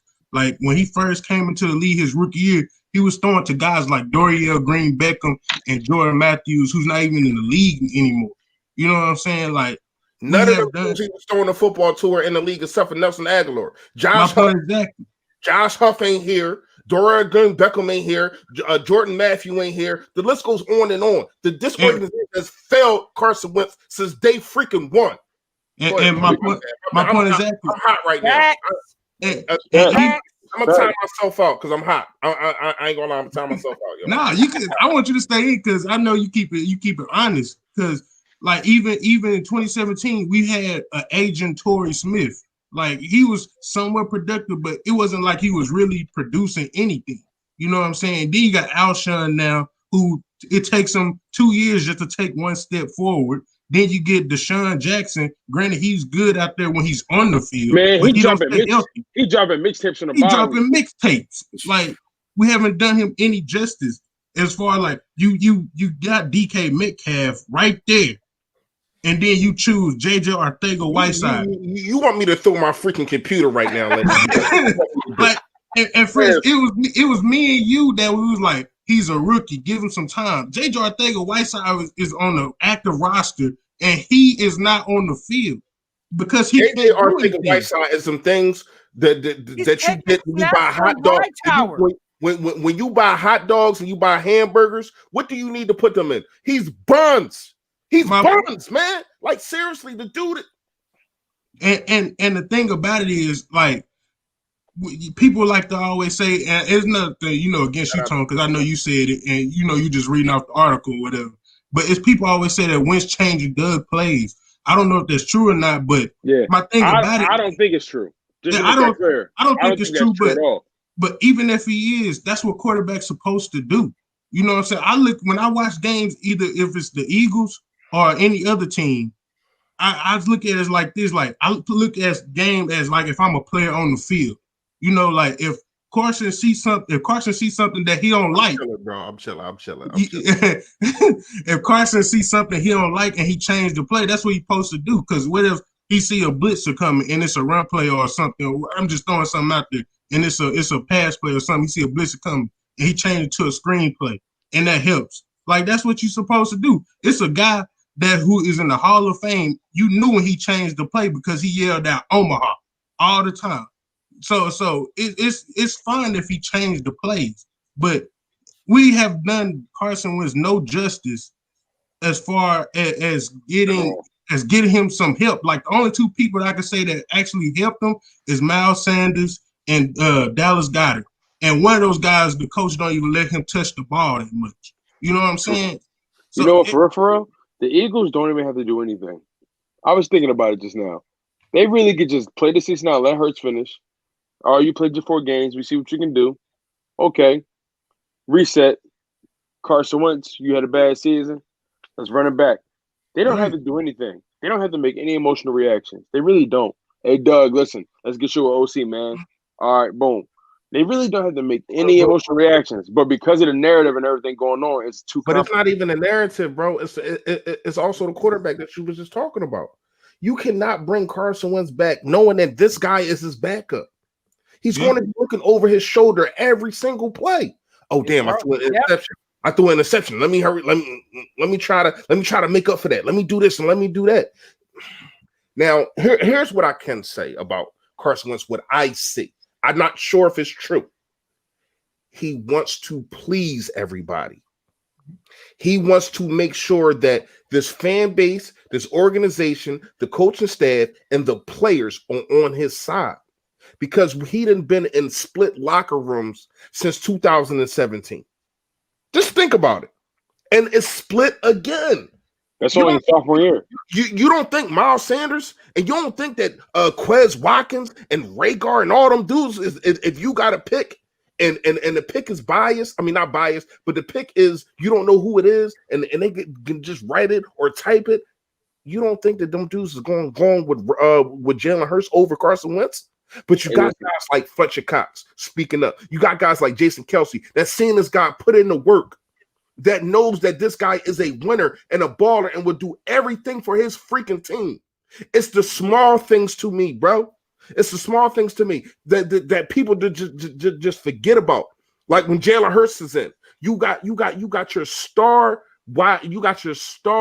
quarterback at wide receiver, and he is blocking like he's a freaking tight end out there, hand fighting. Dudes don't do that. Ask Joe Flacco.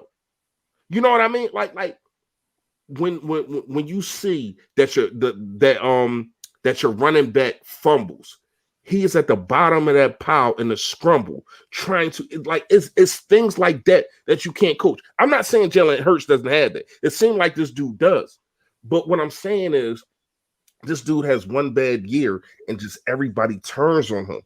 And it's a shame that Jalen Hurts might go through the same freaking thing because we're seeing everybody saying, oh man, look at the game against the number one defense. We got this and we got that. Trade Carson Wentz. All right, you trade Carson Wentz, and this dude turns out to be buns. And or he goes next year. He has a 4-game stretch. He has a 4-game stretch where he's just bad. He's awful. Everybody's gonna turn on this dude.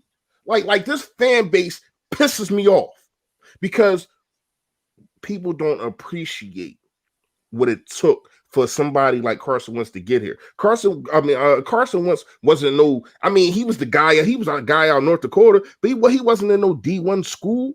He had to grind his behind off just like everybody else, and everybody else gets paid too. So when people make plays on Carson Wentz because the offensive line stinks, when he fumbles, when he throws an interception, when a guy makes a good play, it's not just on him. It just seems like this fan base. And I'm not saying everybody because I see the chats and I'm not really sure how y'all three feel. But to me, when you look at it, this fan base has turned on this guy, man. That's the only reason. Oh, without a doubt. Yeah. That's the only reason why I'm saying a change of scenery, you're going to see a star again. Because you can't tell me what you seen last year at the end of the year was just some flash in the pan. You can't tell me 2017 was a flash in the pan. You can't tell me over the last 3 years going 82 and 21. It's a flash in the pan. That's a 4-to-1 ratio almost. You know what? I guarantee if we never would have drafted Jalen Hurts, Carson Wentz would be in a better place mentally, and he'd be a better player. Yeah, I guarantee you. And that's one thing. Like Carson Wentz always constantly had to do this. Like, just keep on doing Always. that. Like, looking over his shoulder. The dude who won the Super Bowl got a freaking statue that he got to walk past every day. Like he got to walk past that every day. Like that joint should have been Bordeaux. Like and that's what I'm saying. That's what I'm saying. This organization has failed him time after time after time. Like when you really look at it, why in the heck did you even get Jalen Hurts? Why? Why is he here? That's the really sad to watch, fellas. Because again, like as you stated, like everybody's buying into Jalen Hurts. You're seeing receivers now. Like one of the things Carson's always had challenges with, and y'all can look at the stats. He's not real. He doesn't have the biggest rapport throwing the wide receivers. He loves him some tight ends. Exactly. He doesn't have none. Yeah, no, definitely. yeah. He doesn't have any. He doesn't get the wide. We haven't invested in wide receivers for him. But now when you got Jalen Hurts coming in again, it looks like these receivers are, ain't nobody step up. Truly, we need to see that. But now you got Alshon Jeffrey. Now he's stepping up, making plays. He ain't been in Carson's corner the whole year. But the wide receivers, they get a connection for whatever reason when there's another quarterback in the game not named Carson Wentz. Why is that? I have no idea. Yeah, man. I agree, man. But I don't like when people say he a bust. Like Ben Roethlisberger, his 5th year, he was not good. And he's a Hall of Famer. He's going to be wearing a yellow jacket. Peyton Manning, his 5th year, he was not good. He is a Hall of Famer right now. It happens. You have a bad year, man. You have a bad year, and now people want to say, "Oh, he had 3 bad years." No, he didn't. That's not. He did. That's not true. It's not true. And to Notion point about the receivers, like it takes time to like build that chemistry with them. Like when we start winning them games, you had Travis Fulgham in, you had what's his name, John Hightower in, you had Greg Ward in. Like that takes time to build that chemistry, and you start seeing him trust guys like Fulgham, Hightower, Greg Ward. When you have that chemistry, then that does something to your quarterback. But as soon as Alshon came back, we told John Hightower, you got to take a back seat. You told Fulgham, hey, we ain't going to put you in no more. That messes your quarterback up because now you got to build new time in there. And that's what that's what I need people to understand. Having wide receivers in and out and in and out and in and out last year and this year, and then and now it's O-line too. Like you said, man, it's chemistry. Can we get camaraderie with some wide receivers instead of you just, I'm gonna bring in J.J. Whiteside this week, and I'm a bench Hightower. The dudes that he had Think about this, y'all. The dudes that he had the most connection with, they either split in time or they got benched for Alshon Jeffrey. Think about that. Hightower, he was throwing 50-yard bombs to him damn near every game. Every game. They bench him. They bench him. Fulgham, he was balling. We were saying he's the number one. He's the best. Jersey sales out the roof. The best things to slice bread. What happened? He got a split time with Alshon Jeffrey. Think about that, y'all. Just think about things like that, about how this organization is failing this dude, man. Hey, listen, here's a fun fact.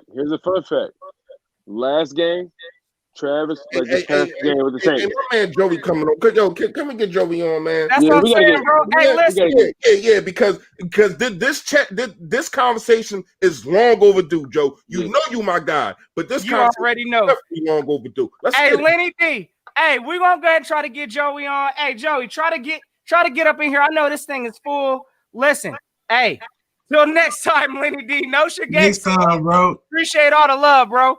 Hey, Joey, try to see if you can squeeze in there, my guy. Hold up. Hey, Fresh, listen though. Yo, like the crazy thing is, Fulgham was only in for 11 snaps in the Saints game. 11 snaps, and Alshon Jeffrey was in for like 36 snaps.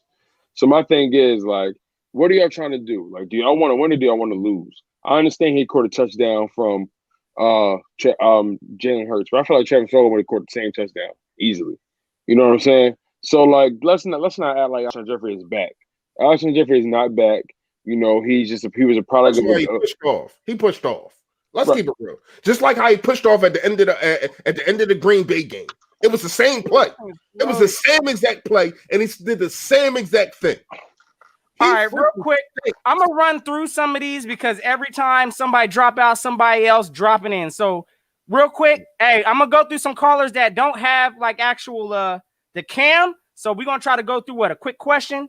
How we doing this, fellas? You want to try to keep it rocking? Yeah. Just keep, All right, let's do it. Yeah. Eminem, What they gonna say? You on hot? What's going on? Talk to us. Yo, that. You.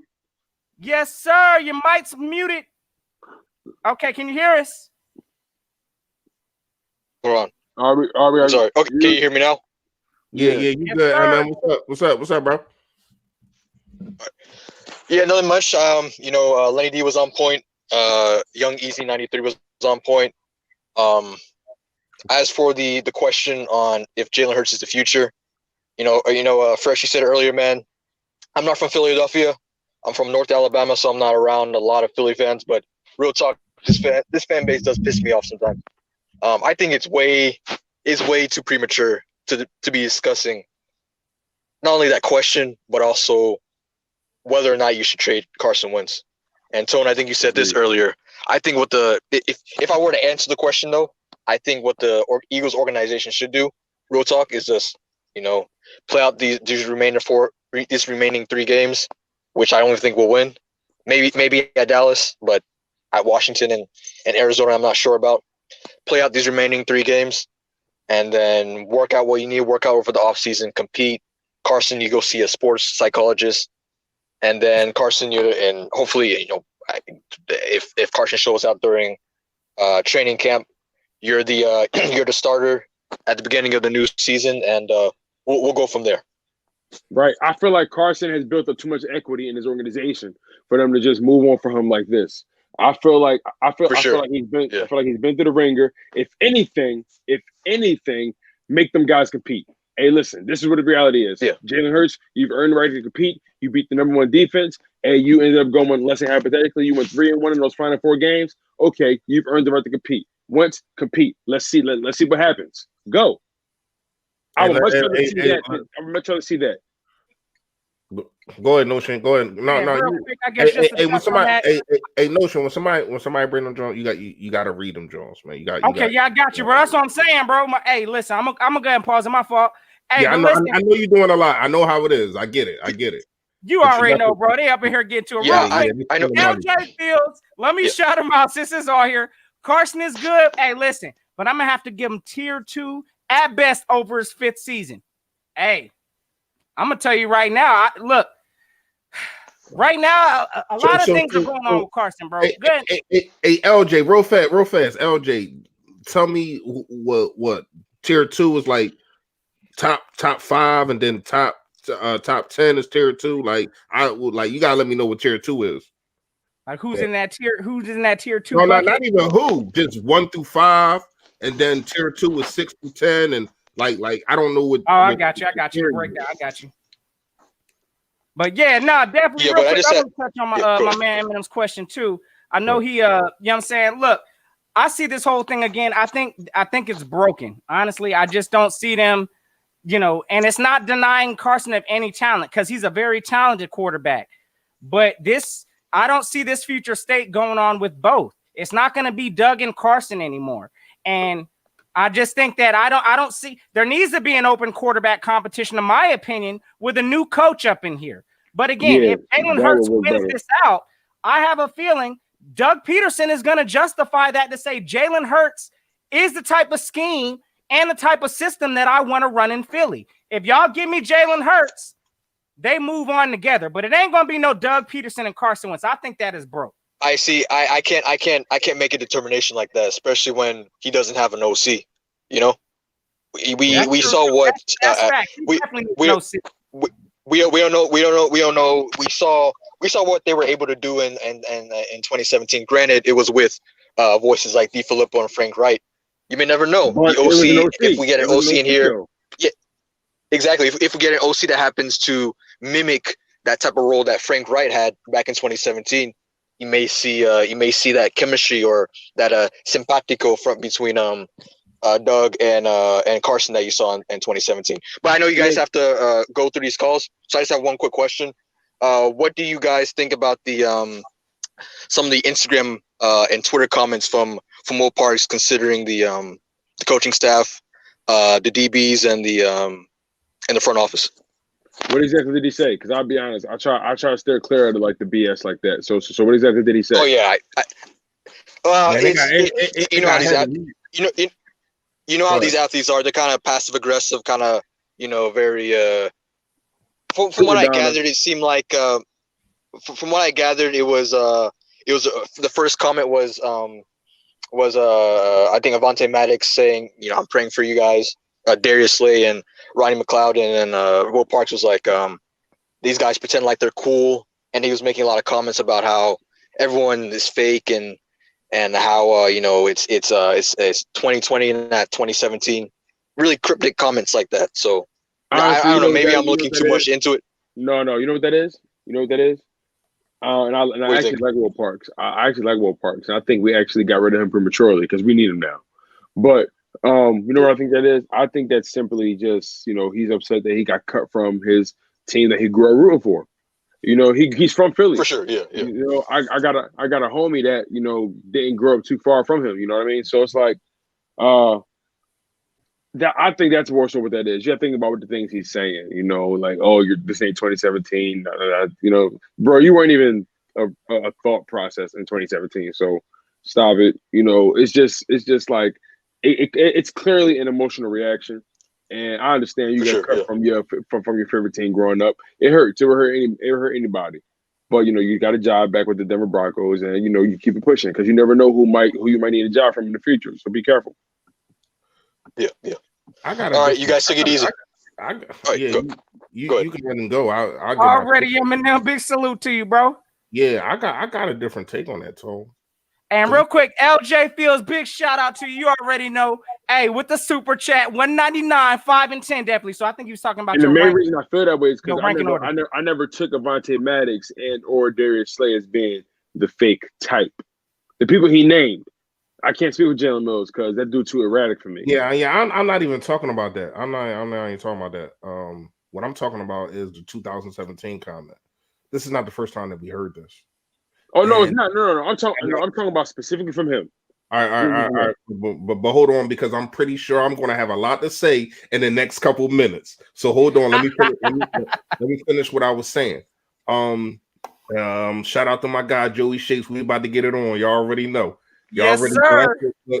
But if y'all don't know, this is definitely my guy. But when you really look at it, man, you got dudes like you got dudes speaking up.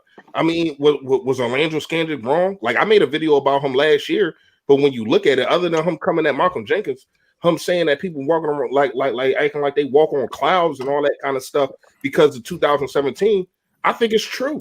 There's too many people coming out of that locker room saying that, man.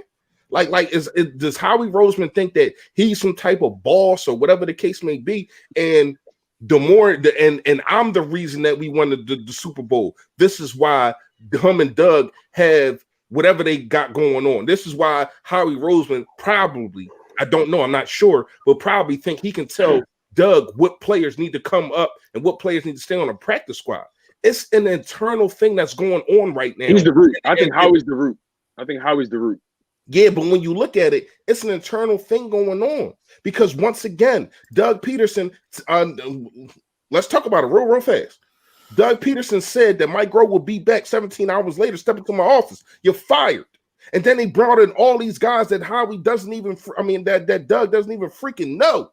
You know what I mean? So when you look at it, he has none of his guys on the staff. I will give him credit for that. You know what I mean? But still, he's not giving up play calling because that's the last line, the last bit of control that he has. And he ain't giving that up for nothing. And if he do, it's going to be the Press Taylor who freaking stinks. Go ahead, Charles. Man, fellas, listen. Again, I already know, again, Joey, what's good? You already know we got Joey Shakes squad in the building. First and foremost, hey, bro, you already know. Ain't no introduction needed. Y'all make sure y'all check Joey Shakes out, the GOAT. Y'all know what it is. But, hey, listen, we got to get your take on this, Joey. Listen, we know what the vibes are right now. And, hey, unfortunately, we know we got some quarterback controversy. So, what's your thoughts, Joey? Jump on into this. I'm going to keep – hey, I don't know what your time's looking like, Joey, but how you feel if we start rocking through some of these callers on here with you too, bro? Because that's how we're going to keep it rocking. Yeah, don't worry about putting me on long. Like if you got other callers, I know your guys are busy, so I ain't going after Fresh. But I need to. Come on, man. You know, I'm very confused because I don't know what the answer is after this year. I really don't because there is a chance. Hey, maybe we get to the playoffs. I don't know. It's going to be cut, simple, and dry. I don't know if it's even going to happen, but. I agree with, they shouldn't have drafted Hurts this year. That just created a problem. And that's when one of the beat writers asked, Howie Roseman after the draft, is this going to be a problem down the road? And he kind of said, no, of course not. And then that's when he mentioned the QB factory and everything going on. But I'm not looking at PFF. I'm not looking at stats. I'm not looking at any of this stuff. But what I've been seeing with my own two eyes this past whole year, I agree. I think some of it has to do with scheme. I'm not putting it on Carson Wentz 100%. Definitely not. But he's been bad. He's been really bad. He's been not seeing open guys. Progression's bad. Mobility is gone. I don't know how many cheeseburgers he ate. I don't know how many cheeseburgers he ate for the offseason. He out there chilling with Embiid and all that, right? I'm telling you, he had too much veal, man. Like, but here's the thing, Joe. That a lot of people, and I'm not saying you, but a lot of people mix up the things that I'm saying. I'm not saying he hasn't been bad because he has. Mm-hmm. Oh man. But when you look at it, I think that the coach can put him in predicaments where though you can't keep being bad. See that this guy is just being bad in the pocket, but when I see that I roll him out, I'm getting a 40-yard gain. I'm getting an 18-yard gain. I'm getting something positive. Why are you not doing these things? Why am I not protecting my quarterback when I know the offensive line is just in shambles by running the freaking football? These are simple things that I'm just I'm befuddled about, and it breaks my brain. Joe, you are right. He has been playing bad. Should he have been benched? Hell yeah. But I would have liked to see Doug Peterson give up play calling first, because now Carson Wentz is the scapegoat. Because now we're seeing, what are we seeing? Oh, Jalen Hurts, he do this. Even though Jalen Hurts only threw for 167 yards. If Carson Wentz throws for 167 yards, we grinding him the hell up. But because he can get out of trouble, and because he can, even when it's a pass play, he sees that the guys ain't open, wide receivers ain't getting open. Oh, I'm out of here. And that's something that Carson Wentz can't do, especially this year. I don't know who told him to gain the weight. Shout out to Philly 500. You already know how he feel about that. You know what I mean? But I I just think that the organization has been failing him, bro. Like, even though I seen Jalen Hurts and I like everything that he did, but his wide receiver still only had 80 yards. 80 yards. Like, so when you look at it, it's like when you look at it, and then one of them was the one, the Rhaegar. It was like a 40-yard. It was like a 40-yard one. And why, like things like that, plays like that, I love, because I see them all. When you turn on Red Zone, you see them all through the league. We never see that with this team. We never see dudes running wide open down the field. But it just seemed like he schemed it. He schemed it different. Even though I still didn't like his play call through the middle. I liked it around halftime, but I still didn't think he ran the ball. I think Miles Sanders need more than 14 freaking touches. Oh yeah. Like to me, I just think Doug to me is more responsible for our woes than Carson Wentz. Carson Wentz is definitely up there though. Hey, let me give you a quick update real quick on that Too Fresh though, because listen, we've seen it this year also. Like, the only games that Carson Wentz, I believe, has won this year, which was against the Niners and we tied against the Bengals. But those are the only games that Carson Wentz has ran over 5 times in each game, right? So there's no. He got busy in Baltimore and against Pittsburgh. We just lost. They were long, yeah. He got busy in them games though. So what? Go ahead. Sorry, my bad. First game, Jalen Hurts comes out running the ball 18 times. I know Carson ain't run no 18 and no never that. So listen, Jalen automatically creates a dual threat. You have to prepare for the run. You don't have to do that for Carson. So, Jalen's getting these looks now. Yes, the Saints adjusted in the second half. We saw that. But again, I'm not going to slight Jalen because that was the number 1 ranked defense in this league. So we have to acknowledge what Jalen brings to the table. But you do. That's exactly what it is. You got these rushers flying in. Jalen can make that play. Carson right now, I don't think we're not helping Carson by giving him running backs, but at the same time, Carson is not elusive enough right now to create those running plays. That's why we're seeing the stagnant offense. We're seeing Carson getting sacked in the pocket. It's a lot of tribute to Doug Peterson because he's not scheming around Carson Wentz's strengths. But again, naturally, Jalen Hurts fits this scheme, and that's what I see. But what is the scheme? What exactly is the scheme? The scheme appears to be a lot more RPO. RPO is but I only seen like 4 RPOs. Hold on, like I want to hear that brings, Joey, what do you think about this? Go ahead, Joe. Yeah, no, like it's just amazing how little our receivers did in this game, and it was all just pretty much two guys the whole time. Yeah, we had some passes here and there, got Alshon Jeffrey, which I was really surprised. I think Hurts showed he has toughness. He took a big hit on that Alshon Jeffrey touchdown. Yeah, I give him respect for that. But you know what? I don't think Hurts was bothered by any noise because of what he went through between Alabama and going to Oklahoma, getting benched for Tua and then coming back. He been through a lot of these college kids don't go through that, and he went through a real hard time. So coming to the NFL, it looked like, just watching week after week. And then you can't let these two guys coexist next year. I don't even think you could have these guys in the same building next year. So what if Jalen Hurts brings his team to the playoffs this year? What do you do after that? I really don't know, because now you're really stuck.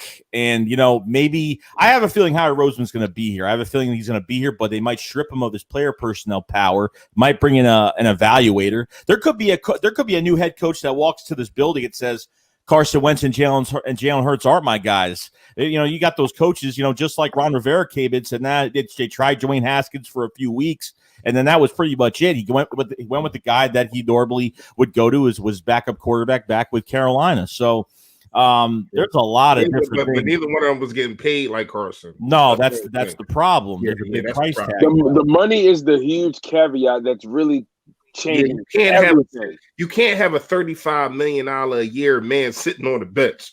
But that'll be some Eagle stuff right there. That's the crazy. Right. But listen though, let's say if we did everything the same but pay Carson Wentz, this would be a simple fix.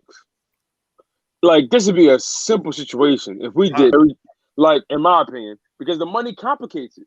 The money makes it. So you're saying it's simple that you would just let go of Carson Wentz? No, I'm saying it's simple as far as if you needed to make a decision, you can cut ties easily.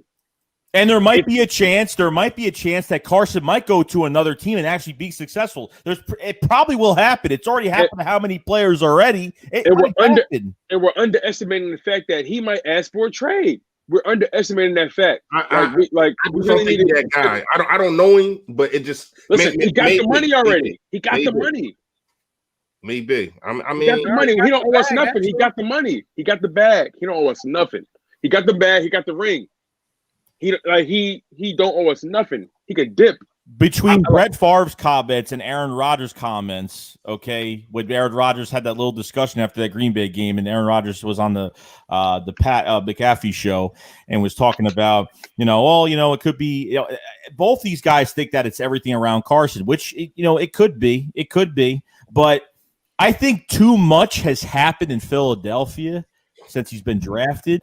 I think too much has happened. I think there's too much sparring. There's too much sparring. That's how do you keep going into the locker room? And he just had a baby. He just had a baby. He not ready for this. He just had a baby. He don't want none of this. Listen. All right, so you already know how I feel about with the girlfriend situation and the picture above the headboard, and she don't want to give up the picture. That's how I feel about the statue. But not only that, now I feel as though Carson Wentz feels as though, hey man, my girlfriend, wife, whatever the case may be, is cheating on me again. Did I not bring her flowers when she wanted? Did I not do everything that she asked me to do? Did I not take out the trash? Did I mess up a lot of things? I didn't cheat. But did I mess up a lot of things? Yes. But damn, I feel as though you're cheating on me again. After everything that I do and that I have done, we do not raise the Lombardi without him. You know what I mean? That's a fact. He comes back. He threw, and I'm gonna keep saying this because there's no stat for it. A dude threw a touchdown on a torn ACL. Facts. I don't want to say he's buns. And I'm reading your comments. Bus where? I'd like dude having a bad year. Joe, can it be that the dude's just having a bad year? It could be that, or it could be he hasn't been the same since his injury. It could be both things. I mean, I made a video after the first game, and I was afraid to make it because I was like, I'm going to get so much heat for this, but I didn't care. So I made it, and I was like, something's wrong with Doug. I said, something's wrong with Carson. Like this. I mean, he was throwing a pick in the same spot. I mean, it could have been chemistry. It could have been he threw it too early. I don't know. Yeah. The first one I put on him, but the second one, to me, first of all, if you got DeSean Jackson, this is what I mean. This is why I say that Doug Peterson is the problem. He's not putting the players in situations to where as though they can succeed. Why in the hell is DeSean Jackson not running that route? Yeah, he's running out routes. He's running sideline throws. He wasn't. That's what I'm saying. But he one of the best comeback players because of his speed. And you chose to put Hightower and Rhaegar in that situation on their first start. They are timing routes, bro. And he never played with them dudes. He didn't play with DeSean Jackson. Now, give or take, it was only like 2 or 3 games, but still. Why are you not having DeSean Jackson in that situation from week 1? And I get what you're saying because I felt the same way about Doug. I mean, you can go check my videos. Since week 1, I said Doug Peterson play calling freaking stinks. Mm-hmm. And I don't think it's changed. Even this game that we won it because of Jalen Hurts' mobility. And Miles Sanders did everything he could with the limited touches that he got, and that's why I think Doug, and also the defense. And that's why I think that should let go. Peterson. And that's why I think that should be let go for the simple fact that if you really think about these past 3 years, right, Super Bowl not included, these past 3 years, Doug has not innovated his offense whatsoever. Like, we have not seen any new wrinkles. Everything just seems to be the same. And we're still expecting this quarterback to still perform at the same rate when things around him are not developing and progressing and being fulfilled. Like, let's be totally honest. Carson Wentz still, statistically, was successful. But in reality, you know, the record shows that, you know, we struggled to get into the playoffs and so on and so forth, and there were inconsistencies. But Doug Peterson has not made it a point to put the pieces around him the right way, put people in position. At the end of the day, all these teams are set up for their quarterback to succeed. You know, when you think about even the Colts with Phillip Rivers, the first few games they had him airing it out, and they said, "Okay, we can't do that. We have to run this ball. Phillip Rivers is an older guy. We cannot continue to throw the ball the way we're doing it." Doug Peterson has not earned his job in 2021 because from week 1 all the way to week 13 or week 12, you made 0 adjustments with this guy. Zero. And then all of a sudden, except for when he asked him to be a game manager in the Giants game. And I don't even count that because that was counterproductive. You know what I'm saying? Like I look at it like the moment somebody had to say something to you, because I feel like Jeffrey Lurie between the previous week and the Saints game, he had a conversation with somebody, and they said, "Listen, you better make a move now."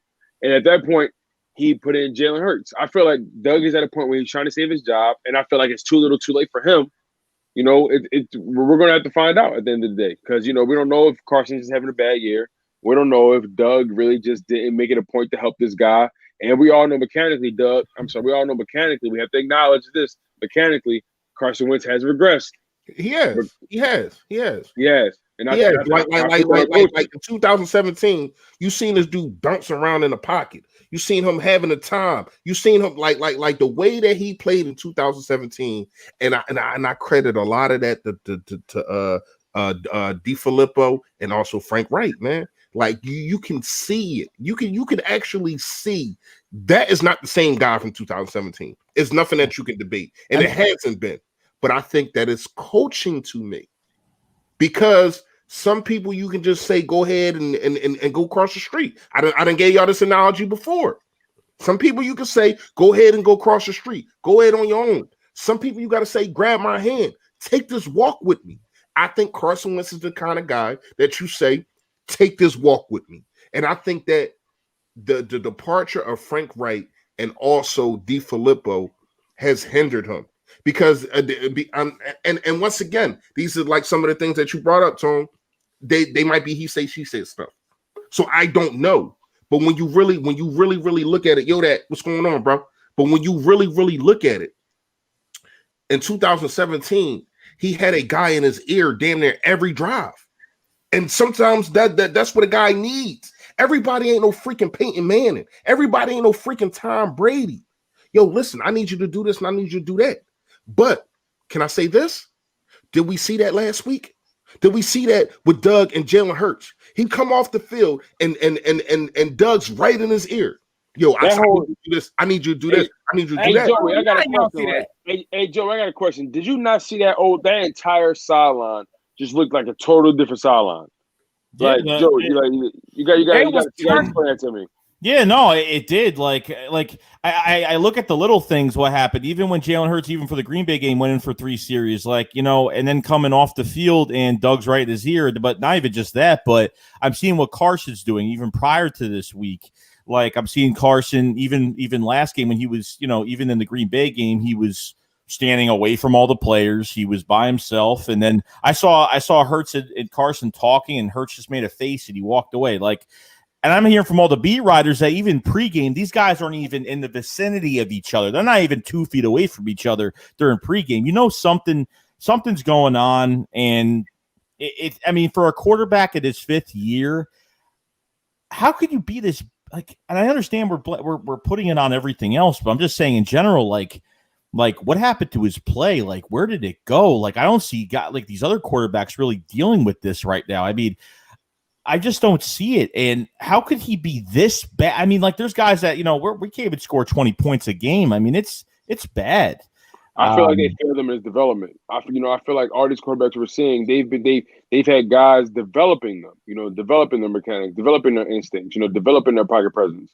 You know what I'm saying? Like, I don't think those guys, you know, I don't think when you come to I don't think when you make it to the NFL, you become unteachable. So at that point, you know, I feel like these past 3 years, I feel like since Wentz's injury, because I feel like the injury matters as well. I feel like the injury maybe have hindered his. See, I would agree. I would agree with you on the injury if he wasn't out there risking his body the way he is. Like we've seen him out there just going crazy with his body, running for 40 yards, and versus Baltimore.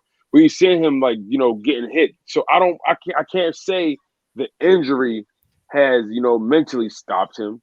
Maybe physically, but mentally I can't say the injury has done it. Can I ask y'all a question? During the Green Bay game, and I want all of y'all to answer this. In chat, y'all also answer it too. What did he do to cause him to be benched? He didn't make any turnovers. He was getting smacked the heck up. The offense just flat. The offense was really flat. It was flat. It was really flat. It was bad. He didn't do it, and that's the thing right now, fellas. Like, and again, it's not a shade on Carson by any means, because again, like this coaching staff, we clearly see Carson's having a bad year. He's regressing. What is this coaching staff doing to help him during his tough times? Nothing. We're not doing nothing. We're not giving him a run game. Again, this isn't Doug's natural style. He hasn't done it in years to give somebody honestly over 25, 30 carries a game. He hasn't done that in this scheme or this system. But at the same time, it's just I don't feel as though, and I mean, I might get ripped up for this, but after the injury that Carson did have, listen, like his mobility hasn't been the same. He's not escaping the pocket like he used to. That's a coaching thing. When you notice that, you need to make adjustments to your quarterback to say, hey, we need to either get another running back in here, something that we found success with during our Super Bowl run, to make it easier for Carson. We need to get a bona fide number one wide receiver in here to make it easier for Carson. No, this team is ignoring all of that. So naturally, you have Jalen Hurts, right? That comes in. We don't know what this man's got. Again, I still need to see his deep ball. I want to see him playing clutch times. There's things I still need to see from Jalen, but he's explosive. Carson Wentz is not explosive on the ground like that. And that's one of the things that keeps the chains moving, that keeps our offense going. It masks a lot of the deficiencies we have. And it is what it is. Doug's about to look like a genius, depending on how he wants to play this out, if he throws Carson under the bus or not. But I don't believe that he has that explosiveness that he had, at a point in time. But listen, I don't care if Carson is getting 1 yard or 2 yards rushing. I don't want anything negative. So I'm not asking him to be Michael Vick. See, that's the thing. We act like there's there's no in between, or there's either he's slow or he's super fast. I look at it like, all right, cool. Carson may not be taking the running lanes as a Jalen Hurts may take. Sure, I give you that, right? But I feel like and maybe sure he's maybe not as fast as he was in 2017. But I feel like he can still, if things break down, get out of the pocket, run for a few yards, take a quarterback slide, you live to fight another day. It is what it is. But I feel like the problem is he's just not doing it. I feel like he can. We got to admit, there have been times where he's had a clear patch of grass in front of him, and he did not take it. Facts. Hey, real quick shout out to my guy Edwin. I see him up in here with the $1.99 super chat, or the $2 super chat. Yes, sir. Trade Carson. He has no love in Philly. Hey, man. You really don't know. He's too professional to the point we can't even find out anything about this guy at all at this point. We can't even find out anything. Right. He's such a professional. Like, he's too squeaky clean. You can't see nothing behind the curtain. Hey, real quick, I'm gonna bring on. Even if he do leave, I still think he keep his lips closed. But even that, dude, the guy was never reprimanded either. Like, you kept him on the field for this long, and the guy was like, it's like me going to work, and I'm like 10 minutes late to work every day, and if they don't say anything to me, I'm just gonna keep doing the same thing I've been doing until I get talked about. It's happened to me before. Trust me. So, I really. Do you think Doug is scared to say something to Carson? Huh? Do you think Doug is scared to say something to Carson? Like, during that time, do you think Doug was like? I don't think I think he's trying to coddle Carson. I don't think he wants to be blatantly honest and tell you, Carson, you're not doing good right now. We're about to bench you for Jalen Hurts. Doug already acknowledged me and Carson, we're joined at the hip on this. So I feel if y'all joined at the hip, you need to go too, brother, because you failing your quarterback. So it's a failure, in my opinion. Again, we're not scheming to help Carson. That's how I see this whole thing. Look what he did after even after like the post game. Like he gave nothing to Jalen Hurts. He gave nothing. I mean, it was literally like, look, I thought it was a team effort. Don't get me wrong. I mean, that defense, man, that defensive line, Jesus, I was like, they took care of business. Javon Hargrave, where'd he come from? Like, damn, the past couple weeks. Now we're seeing where that money was going. Now we're starting to see it now. Right. But and Josh Sweat as well. My God, he needs more snaps. I'm taking him over Barnett at this point. So. Said that. Go ahead. Doug didn't give any praise to Jalen. I mean, look, he should have gave some. I mean, even the coach for the Saints even said, "Oh, Jalen did a good job," but like gave him props. Like, you know, it's not about one guy.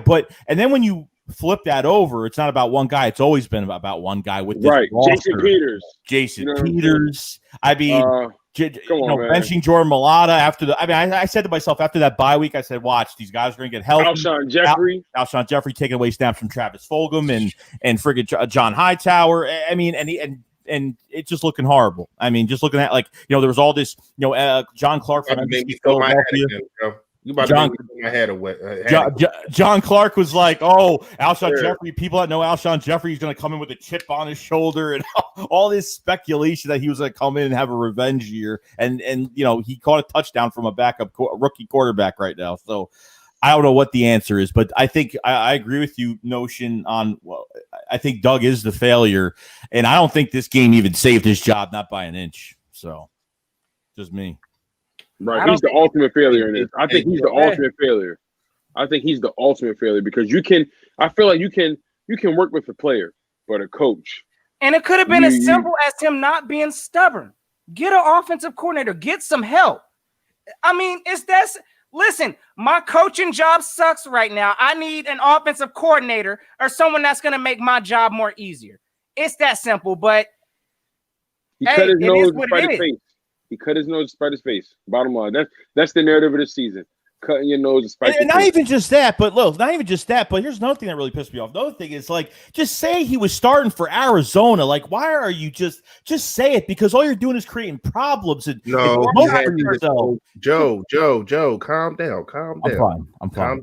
I'm fine. He had to get the okay. He can't. He's not making this. You're freaking kidding me?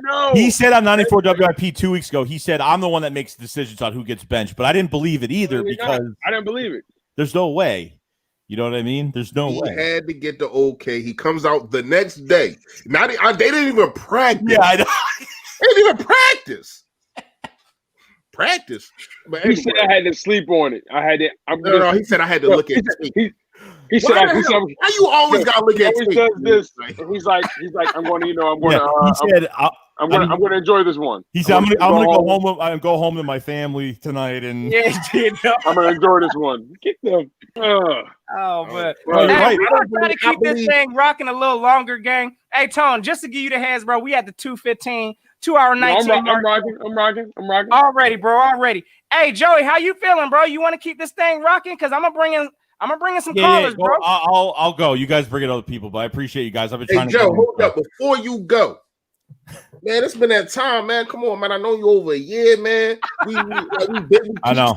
We're gonna do it, then it don't get done. You know what I mean? I'm waiting, man. I'm waiting. my ticket, bro. Yeah. Hey, listen, just check your Twitter. I think I gave you my number on Twitter. Oh, okay. All right. No, I'll hit you up though. Already know. Hey, listen, if y'all ain't checked out my guy Joey Shakes, y'all check him out because he's keeping that fire. Mr. 10K. Appreciate it. Yes, sir. 10K in the building. If you ain't check out Joey Shakes, you was living under a rock. All right, yeah, and by the way, sub to all you guys, subscribe to all these guys here. Me and Tone DeShields just did our first post game. I actually invited him last second, so I tried to get in his thing last second when he was doing it. So all you guys, we're gonna be doing something soon, I promise. But sub to all these guys.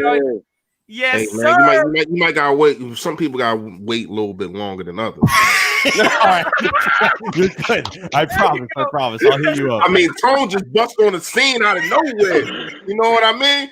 Who next? 500? Like, damn, Tone. Right now. I got you. All right, bro. You know it's all love, bro. You know it's all All love. right. Indeed, Johnny Notion Gang salute. All right. See you later, bro. All right, Yes, sir. Hey, you already know we had to get the goat up in here. So real quick, That was a good right. one, man. I still gotta watch that joint too. I ain't watched that joint yet. I ain't watched All it. right, I got a feeling the way you talking, Tone, and the way Joey be talking, I got a feeling y'all was in there giving my man some smoke in that joint. I know y'all was. I know y'all was in there giving Carson smoke. I know y'all was. I can't wait to watch. I cannot. You gotta go watch the run back. Yeah, that's funny as hell. Nah, he definitely was. I watched part of Tone. I was like, Tone. Oh, ever miss I New said, K? Tone, I thought you was a Carson guy.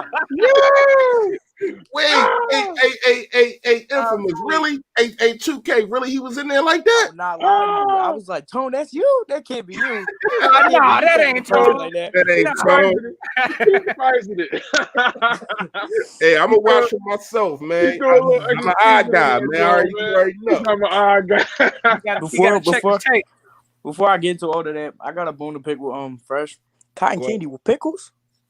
Huh? Come on now. In your new video. That's my daughter, bro. You can't let her eat that. How you got a bone to pick with me? I didn't eat that bull crap. Because you didn't take it out of her hand. She can't be eating that. Man, she talking about it's a TikTok channel. I let my kids enjoy them. So I guarantee I ain't even called check up on her. She probably on the toilet right now. All right, so you already know about the 84 yards to the wideouts. So I just want to talk about Hurts' passing ability. If Hurts can prove to me wrong that he has a passing ability, I'm sold for him being a good quarterback, a decent quarterback at the best, because it's only a 4-game thing, right? But here's the thing. 40, and I know a lot of y'all not like your eye test most people, but PFF mostly goes on eye stats based on their opinion, and they're most trusted. But his PFF grade was 40.9, right, which is lower than Wentz's PFF grade when he threw 2 picks and fumbled against football teams. I don't believe. I don't like. I don't be believing that PFF stuff. You know, his grade was low. His grade was lower than Dwayne Haskins, bro. That's what I'm saying. I mean, but it depends on the game because, like, he had 40.9 is a higher PFF grade than obviously Carson when he threw 4 picks, or not 4 picks, 2 picks and 2 fumbles when he had the 4 turnover game. But my other point was he was 5 for 9 when coming out of halftime adjustments. And here's the thing about the whole adjustment thing and number one thing. The reason why I don't give him that excuse on his passing is because last week when they did the adjustments to him, Green Bay, they're a decent defense, but they're 28th in passing defense for going by average ranking. So there's no reason why you can complete only 1 pass against man coverage when they're one of the worst teams. And now he's a rookie, so I'm gonna give him the benefit of the doubt. But it is the scheme, and also it might be some of the players also they don't get open, bro. And that's been happening all year. Mm-hmm. And I'm not gonna sit here and say that's Hurts' fault. The reason this is not technically to y'all. This is more to the people who want Hurts to be franchise quarterback, want Hurts to overcome Wentz, want Hurts to take over Wentz's starting spot after these 4 games. The other thing is the game tape. A lot of people have a misconception of game tape. Just because you have the game tape doesn't mean you have a great plan that's actually going to work. I can have a game plan, but for it to work, you have to wait till they actually try it. I mean, the Saints are ranked number 1 defense in the league. They know Hurts can run. I don't think their defensive coordinators were stupid. They know Hurts can run. I'm pretty sure his whole game plan that game was to try to stop him from running the ball like that. Now, the thing is, you can game plan that after a game of tape, but to actually see if it works in the game is 2 different things. I think that they didn't know how fast this kid really was. Mm-hmm. I mean, we'll have to see. Look at it; they had spies, but they just wasn't fast enough, man. We were too busy trying to compare him to Taysom Hill. He was doing just enough. He was getting at the edge just enough, and it was something spectacular to see. I ain't gonna lie to you, man. Like it wasn't like Vic type, but it was kind of like Russell Wilson type when he first came into the league. You know what I mean? I like him a lot from what I've seen with the kids. See, here's the thing I want people to realize, everybody in the chat. I'm not a Jalen Hurts hater. He is the quarterback for the Philadelphia Eagles. I am going to be rooting for him. Mm-hmm. I just think that the play calling needs to be better, or this kid is going to be under the same bus because after they figure out how to stop him with the speed, because they figured out Lamar Jackson, even though Lamar Jackson had a hell of a game last night. I don't know if y'all seen it, but Mm. damn, Oh, yeah, that was amazing. Yeah. that was a hell of a game. But when you look at it, come on, he has nowhere near close to his MVP season that he had last year. So when you look at it, the league catches up to you. You know what I mean? And I just want to come. I think Hello? that's Tone again. Tone is back with the Megatron, with the Darth Vader thing. Tone, that's you. Was it? I think that was last time. You gonna get up out of here. All right, I think Tone up out of here, bro. But real quick, No, that's the thing though. I was just about to talk about the spies. They barely put spies on them. if you want to go by percentage, they only put a spy for them for 13% of the time in the game, and that's not their fault. The reason why this offense was the reason why they can't really put spies is because you don't want Zach Ertz, nor do you want Goddard a one-on-one with your other linebacker. That's why they barely spied him that game. That's the thing. And then my last thing was Tone's article. The thing with that article is it's very nitpick because I mean for sure. I just wanted to throw again, like I'm not coming at you. Just I know you're not. I just want everybody else in the chat to know that when I threw it in, I just wanted to throw that aspect in it because that's a narrative that people keep throwing out about that he's hard to work with and he has an ego and so on and so forth. And I disagree. My whole thing is it might be true though. It might be fire, bro. You know what? You're right. We can't make speculation. Is Doug telling him I want you to run this offense, and he's saying it's not working for me? Obviously, you see what the hell is going on. You know what I mean? So could that be it? But my thing is if that's the case, all right, Carson, this is what I'm gonna do. I'm gonna try it your way for a couple games. Let's see how it goes then. You know what I mean? If it don't, can we make a deal? Let's make a deal, man. I ain't talking about with them briefcases. Let's make a deal. You know what I mean? If you fail running the system how you want to run it, because let's keep it a being, y'all. When he does the hurry up offense, that's when we start that's when he start rolling. That's when things start clicking. That's when he's not throwing interceptions. That's when he's doing when he is running the offense. Let's keep it a bean. Mm-hmm. The thing that I wanted to get to was everyone's talking about that 30, whatever the record is. What is if you look at Sean Payton's record with the backups, he's lost one game and that was last week. Right. Well, right. If you want to talk about records, what's Frank Reich's record with Carson Wentz? Right. So my whole thing is a lot of it that does not necessarily mean Carson Wentz and Doug Peterson are both bad coaches, bad player and a bad coach. Maybe they just can't mix oil and water type thing, right? My whole thing is I don't think it's necessarily Doug likes the other quarterback more because I think it's mainly why he stopped running these RPOs was because he doesn't want Hurts to get hurt. Wants to get hurt. I think that's why he stopped running RPOs, the read option plays, the other stuff like that, because every injury has been out the pocket, and there's no pocket inside injury. So my whole thing is, but you have to let him play. The thing about the speed thing, since it's ACL, he's actually faster. In 2017, the fastest you've seen him ran was 9 miles per hour. In 2019, he ran 10, and that was only 1 mile per hour difference. But he was actually technically faster in 2019 than he was in 2017. Now, given the fact that could have been because maybe 2019 he ran like a straight 50 yards down the field versus 2017 he didn't get to his full top speed. But based off what we have, he's actually faster. He might not be as elusive. Yeah. Yeah, he doesn't have the same escapability. Mm-hmm. I think he may not be as elusive. Yeah. That shiftiness that requires having good knees. You know what I mean? Remember that time when we saw plenty of times we used to did a little Houdini, escaped out the little Washington sack that game. I think that was he doesn't have that. I mean, I ain't seen it in quite some time, but it's that's his go-to thing is to try to duck out a receiver. He also was a swimmer when that worked. But the thing is, the problem with him this year, if you don't see him take a lot of deep shots, was because the fan base. I feel like he does. He says he doesn't, but I think he does hear some of the outside noise. And I said this to Tone, and I said this to Notion, but Fresh, if you're listening, I mentioned this since the Patrick Mahomes game. When Patrick Mahomes took a 30-yard sack Nowhere in the media did I find anyone talking about what are you doing, Mahomes, stuff like that, because he is capable of making those plays. If Carson Wentz is capable of avoiding 2 sacks and trying to throw the ball deep, yeah, if he misses, he's gonna miss. Patrick Mahomes is gonna miss too. A lot of people think Pat Mahomes is out the MVP race because he threw 2 picks in 1 quarter, right? So my whole thing is, when you have a quarterback who is capable of doing those plays and it doesn't work 100% of the time, you can't be mad at them because they do that. And again, if Right. Curry shoots from the It's logo like and he Curry. I was misses, gonna say it's like Steph Curry. You're right. Yep. yeah, if Curry Yep. misses from the logo, you're not gonna get mad at him because he's capable. He's highly capable of doing that.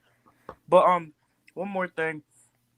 What was I about to say about the whole Hurts thing? If Hurts goes into Arizona, the game, and we don't run the ball a lot more than we did last game, he's gonna get killed because Matt Pryor. I don't care how fast he is. Matt Pryor is gonna get killed if he plays right tackle. Because if you looked at the Giants, I'm telling you, he gonna get destroyed. If you look at the Giants game, get lit up. Daniel Jones is considered a mobile quarterback, isn't he? He's pretty fast. You saw what he did. He's fast. He got wheels. Yeah, Mhm. Jones He got wheels. He got sacked 5 times, fumbled 3. So my whole thing is, He's also coming off an injury. He coming off a hammy. Yeah, that hammy. Is true. I forgot about that. But my whole point is, if Hurts can't avoid that pressure, the thing about Hurts' game last night or 2 nights ago was, if you look at the defensive end, they did not set the edge at all. Brian Baldinger talked about it. All the people, they did not set the edge well. Yeah, they didn't do a good job setting the edge. They actually underestimated Jalen how fast he was. They underestimated it. 100%. But my whole thing is, I mean, we'll have to see how the season goes out. I don't think 4 games, even if he does miraculously take us to the playoffs, is enough. There's a lot of quarterbacks. What's that one guy for the Niners? I forget his name. He won the Super Bowl with like a 43 completion percentage through like 3 picks the whole playoffs into the Super Bowl, and he somehow won. I forget his name. But my whole point is, I don't see Hurts. You said with the Niners too, Kev? Yeah, he won the Niners. Something like, dang, bro, I'm blanking out. You talking back in the day? But way back in the day, I think it was 1990 something. It got to be Joe Montana or Nah, it was something with his last name started with an F. He was like the worst quarterback to ever win a Super Bowl. It was crazy. The Niners? Yeah. Yeah, I got time to search this up real quick. Hey, real quick, fellas, I'm gonna give y'all heads what we're gonna do right now, because I know we about the 2 hour and a half mark. I'm gonna unpin the stream link, so we're gonna run through the last people that's in here. How many we got in here? Let me see here. I got what we got. The stage is full, so all right. So let it go. So at least somebody else can get in real fast. All right, his name was Trent Difford, by the way, for fresh. Difford. Oh yeah. That was Baltimore. Yeah, that's Baltimore. Yeah, that was with Baltimore. Yeah. He was bad. That just threw me off. When you said San Fran, that threw me off. Yeah, that's why I'm like, I got it mixed up. Yeah, so because the picture that I was looking at earlier, he was in the Niners jersey. But first, we also still got to talk about that Waddle Chase thing. I'm not gonna forget about it. But with all that being said, the Waddle versus Jamar Chase. Oh, Waddle. Yeah. I mean, next week. All right, we gonna talk. All right, have a good one. All right, bro. Appreciate you. Already, this big salute to you, bro. All right, so we're gonna let one more person join in if they can, and it looked like somebody already in that thing. So, man, listen, this joint is. All right, I'll take it down. I'm like, yo, this joint be lit. Go ahead. Yeah, let me take mine down. I almost forgot. All right, that's a bit. Yeah, fellas, listen. I'm trying to tell y'all, we can make this a 24-hour marathon talking about this stuff, fellas. Because I'm going to tell you right now, we got so many problems. And it's not just, you can't put it on just, the quarterback. You can't put it on just the coach. I mean, there's GM issues. We see this mess all over, gang. And it's one thing that we can't say, though. Listen, Jalen Hurts is bringing a different type of energy right now. He's creating, and that's what it is. But my thing is, you can give him his flowers right here. You know what I mean? Give him his flowers. Like I like the game, but once again, we seen him only throw for 167, and that's no dispersions on him because the game plan called for him to run a football and get out of trouble. But It's crazy to me. I'm going to see the same people if we had this guy next year and he keep having them kind of stats and we're losing. They're going to be grinding him up, but he's only doing the same thing that y'all was giving him praise for. That's the only problem that I got with a lot of these fans. You know what I mean? That saying he's this and he's that and he's the best things to sliced bread and peanut butter and jelly and all that kind of good stuff. But when you really look at it, I like the kid. I like what he's doing. But I'm not putting the pressure on him to say that he's going to carry this franchise. I'm not putting the pressure on him even to say that he's going to carry us to the playoffs. I don't know. Would I like it to happen? Use damn Skippy. You're damn right. But at the same time, man, when you really look at it, man, I want Wentz to be the guy that wins the Super Bowl so everybody can shut the hell up. Yeah, like Max. Everybody shut the hell up, dog. This is getting exhausting, man. And if he win us a Super Bowl, bro, that'll be the most, like, with everything that he went through, that'll be the most it'd be a sight to see, bro. I ain't even gonna lie to you, man. Because I'm not even gonna lie. Like, that's why I wanted to see us go to the playoffs this year, and I wanted to see him in the playoffs last year. I don't care that we won the NFC East. I don't give a damn about none of that. A quarterback does not win in his first playoff appearance. Now, the guy that he was just talking about, that was different, you know, and I think that was 2000 rate. It was. You know that defense is top 5 all time. And they had Shannon Sharp at tight end.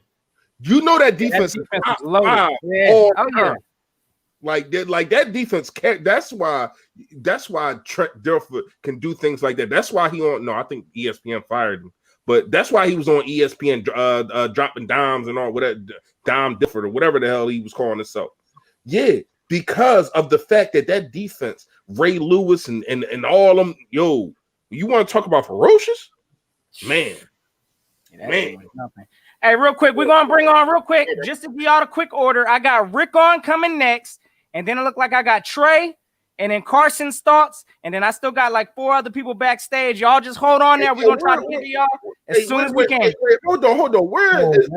Where you pull up from? No. I need to know. You said you got how many people coming up? It looked like we got the backstage is full, so we got 600 people back there. Yeah, so we're gonna bring on Rick first. We can't see backstage, only he can.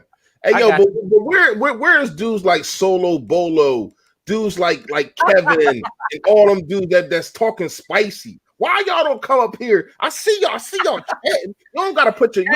We trying to get a stage for it. For real. Like even Chris P. I agree with everything you said, but I would like you to come on here and to say what you gotta say, man.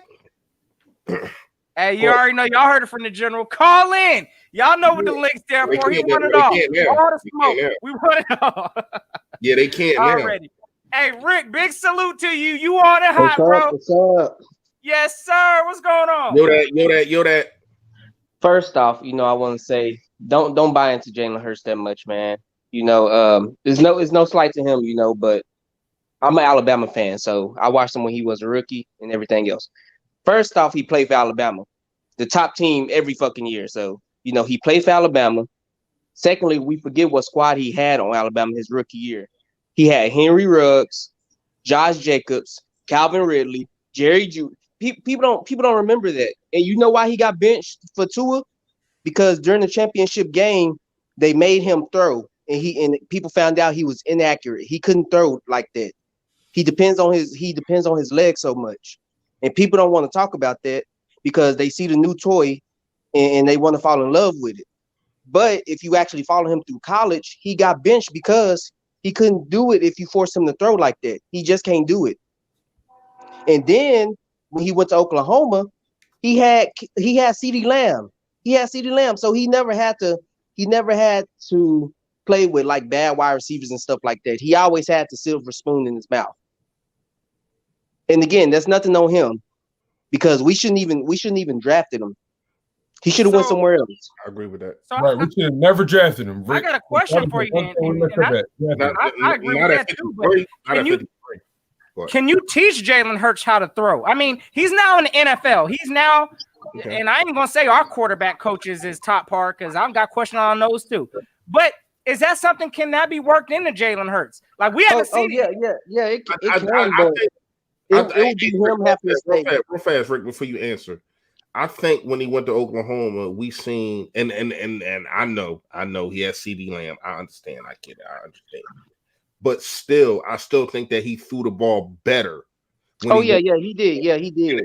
And not only that, can his coaching staff develop him to throw the football? Because I was just about to get into that. I was just about to say that. Because you're saying about his not rookie, but freshman year. You're saying about his freshman year, but we're years past that. We seen in that time that you was just saying, we seen Carson Wentz go from that guy down. So you can also go up. You know what I mean? Yeah, and that's one thing I've been thinking because I don't know what he looks like on a bad team. I just don't know what he fully looks like on a bad team because his college years, he always was on a good team. We don't know what he looks like when the pressure gets put on him all the way. We don't know. I mean, you kind of seeing it Sunday. If we're being honest, we don't know. If we're being honest, we don't know what Patrick Mahomes are like when the pressure's really on. Yeah, I always say that too. I always say we don't know what Patrick Mahomes really looked like because he was put in the perfect situation. So we just don't know. Listen, they gave him $500 million. We're gonna find out. Yeah. But if I was Carson, I say either send me to Indy or send me to Bill. Tell you the truth. So you requesting a trade? I ain't gonna lie to you because I don't think as long as Howie and Doug here, nothing's gonna get fixed. It's gonna be the same. And I feel sorry for Jalen Hurts because if they choose Jalen over Carson, that means that them two are staying. And I feel sorry because he's gonna have to go through the same stuff Carson went through. And then they're gonna probably draft somebody else thinking that he's not it. Hey, Chris Ward, what did I say about Carson? Like, what are you talking about? I said nothing about Carson. Was a comment up or something about? Yeah. Chris Ward said, "Good question, Notion. Stop acting like hurt. Unless he like back there. I don't. Some people be coming in alive and then they. Can't get better. So I don't know exactly what you're talking about. But anything that I set up on this platform right now was facts. So you stop it. Go ahead. Hey, listen. Hey, and we already know that, a lot of the things that you saw from Jalen Hurts in college, I get it. There's questions on why he did get benched for Tua and all that. But at the same time, and of course he had loaded receivers, which we don't have here in Philly. But I'm going to tell you what, hey, if Jalen Hurts can continue to, learn his craft and be open-minded, I mean, I think that he's got enough talent. We've seen it so far already that if he learns the small things, he can be very successful in this league. My concern for Jalen is all these design quarterback runs that we're doing. Eventually, hey, it is what it is. We got him running directly into the defense. I think that's a problem. Yeah, and also we have to see what he's like in the pocket and everything else because once they figure you out, there's nothing you can do. Like Philly Fresh said, look what they did to Lamar. They figured him out, and then he's nothing like his MVP year. So we gotta take all that into account. Hey, and real quick, Rick. Hey, listen, we're gonna try to get some other people rocking through here, bro. You already know you more than welcome anytime on this channel. And listen, we appreciate the love, Notion gang. All right, y'all be easy. All right, yo, that. Yes, sir. All right, fellas. Next on, we got my guy Trey coming in hot. Yes, sir. And then after that, it looked like we got Carson's thoughts. So I'm gonna try to rock through the order as we go. So my guy Trey. Yes, sir. Yo, what it is, shorty, yeah, man. I'm coming straight out of Baltimore, yeah, man. You know how we get down. What's going on? Man. I ain't no Baltimore fan. You know who I rock with all day, every day. You feel what I'm saying? My father been telling me I'm a trader. I ain't no goddamn trader. I've been liking the Eagles since I was fucking 3 years old, nigga. I couldn't even speak. You feel me? Straight up, yeah. My uncle put me on to that team, yo, real shit. But yeah, yo. I got to rock with y'all, yo. Like, I really appreciate y'all, yo, because y'all really let everybody get their opinions out. You feel what I'm saying? I really got to let y'all know, you feel me? And y'all let people take their time with it. So I appreciate y'all for that. You feel what I'm saying? It was a long wait, but it was worth the wait because I got to hear a lot of opinions and I got to hear a lot of stuff I didn't like, but I heard a lot of stuff I did like too. You feel what I'm saying? So we gonna get into it. We gonna get into it. You feel me? But you got the mic. Yeah, so you know what I mean? The first thing I want to get into is the receivers, bro. You know what I mean? We got Travis Fulgham over here, you know what I mean, who stepped in looking like he could be a number one receiver. You take him away from Carson Wentz. You know what I mean? That's number one. You feel what I'm saying? I ain't finished making my points yet. Y'all just got to bear with me real quick. You know what I mean? Number two.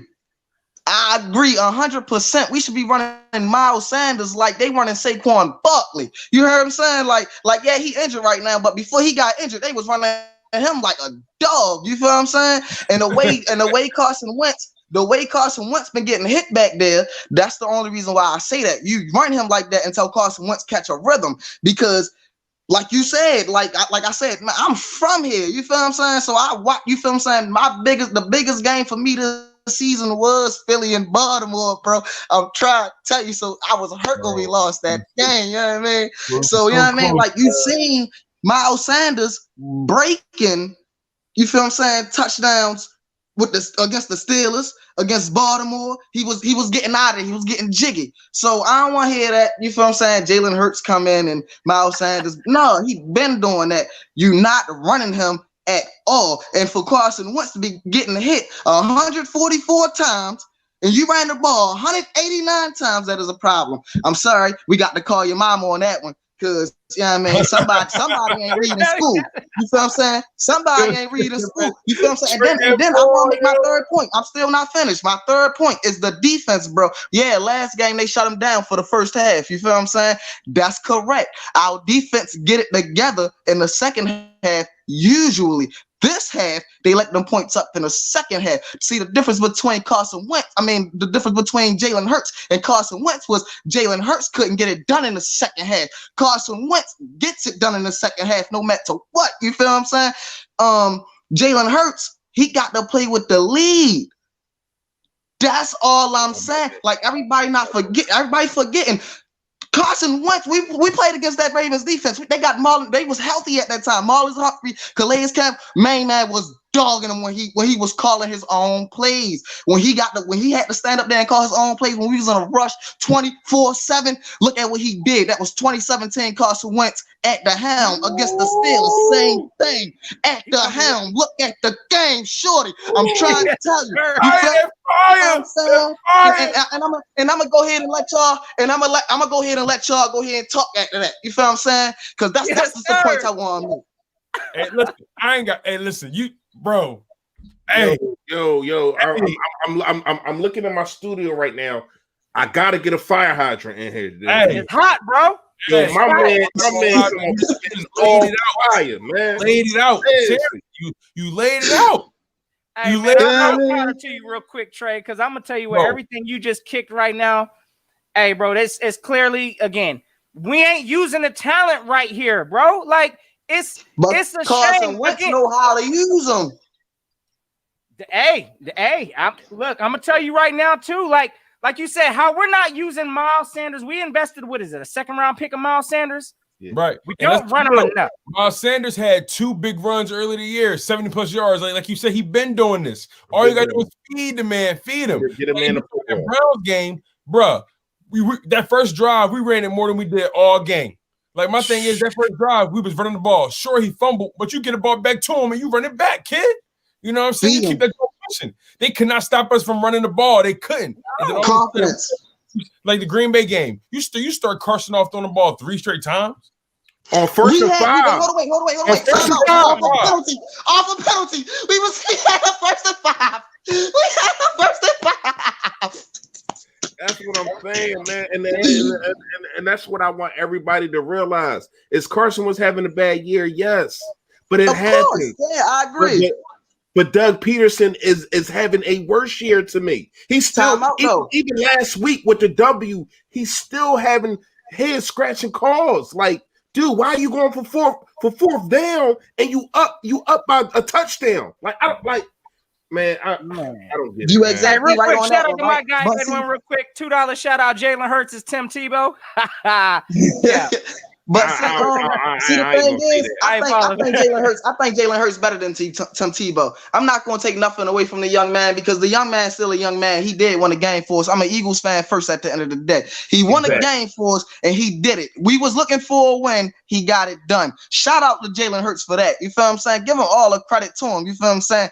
Thank you for winning this game. You feel what I'm saying? I'm not taking nothing away from you this game. You feel what I'm saying? At all. You feel what I'm saying? The defense came through. You came through. You feel what I'm saying? Thank you, Jalen Hurts. So we not going to talk about, you feel what I'm saying, what Jalen Hurts did wrong this game because at the end of the day, it don't matter what you did wrong when you get the W. That's what my mother taught. I don't care if you win by an inch or a mile. Winning is winning. You know what I mean? They better watch the Fast and Furious, shorty. You know what I mean? Straight up. So but at the end of the day, you feel what I'm saying? Like you gotta look at it like this. You feel me? Like the thing is, everybody want to blame Doug, and don't get me wrong, Doug got to hold a lot of blame. But as a man, at the end of the day, you got to think about it. As a man, at the end of the day, if another man try to grab you by your balls, I'm sorry, shorty, Philly, you from the hood, baby. You know what I mean? You look at Doug Peterson at every press conference. He looked like he want to say something, you feel what I'm saying, but he not, you feel what I'm saying? And it feel like to me, Doug is being handicapped in a lot of different ways. I don't think Doug wants to call the plays, to be completely honest with you. I do not think Doug wants to call the plays because in 2017, he did not have a problem on third down, letting 3rd and 17, 3rd and 15. He did not have a problem letting Frank Wright call them plays at all. Doug Peterson, he is a player's coach at the end of the day. So he just want all the players happy. So at the end of the day, you give him his staff, you feel what I'm saying? His staff get the best person for Carson Wentz. His staff, you feel what I'm saying? Okay, but you let him pick new guys. You feel what I'm saying? You don't let no guys pick him for him. You let him pick his own guys. I feel like if you let Doug be Doug and don't, you feel what I'm saying? I'm not taking nothing away from Trey. So Trey. Stick with me right here. Stick with me. Okay. I feel what you say. You said pick his own guys and all that. And I do feel as though Doug is being treated unfairly on that point. I said that multiple times. I'm not a person that's going to grind somebody up and just keep grinding and not look at the other side of things. I play devil's advocate. I do look at both sides on all situations. You just got to, people just got to look at all the videos and everything that I say. Right. And I look at you a lot. No, I ain't talking about you. I'm talking about a lot of people. They be saying that I take this side, I take that side. I have no side. I'm this what I rock. This what I we Eagles. We Eagles. So I feel you. You passionate. That's all that is. But I want you to listen to me real fast. So if Doug goes and they fire Richie Rich and all them other dudes that they brought in, right? And he keeps this guy Carson Walsh and he goes and gets whatever guys that he wants. Do you still want Carson Wentz on the team, knowing that Doug is still the coach? I do. So you think them two people was this? The thing is, look at game 1 of the season.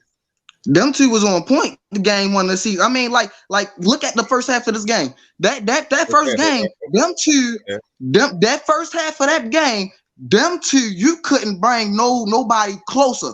You feel what I'm saying? I don't think it's their personal relationship. I think it's just the fact that we not winning. So everybody want to get it to where as though everybody want to make it a personal thing. I don't think that it's a personal thing.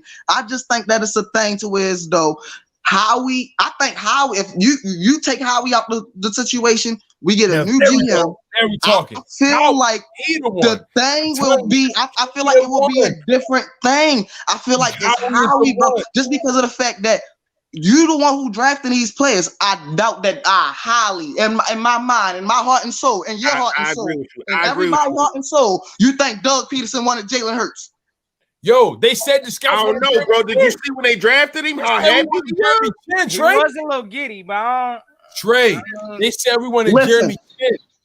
And they Jim And Jim Schwartz, supposedly Jim Schwartz said he wanted Jeremy Chin, and I'm cool with that because Jeremy Chin got 4 touchdowns. That's more than any of our wide receivers. Do you know that?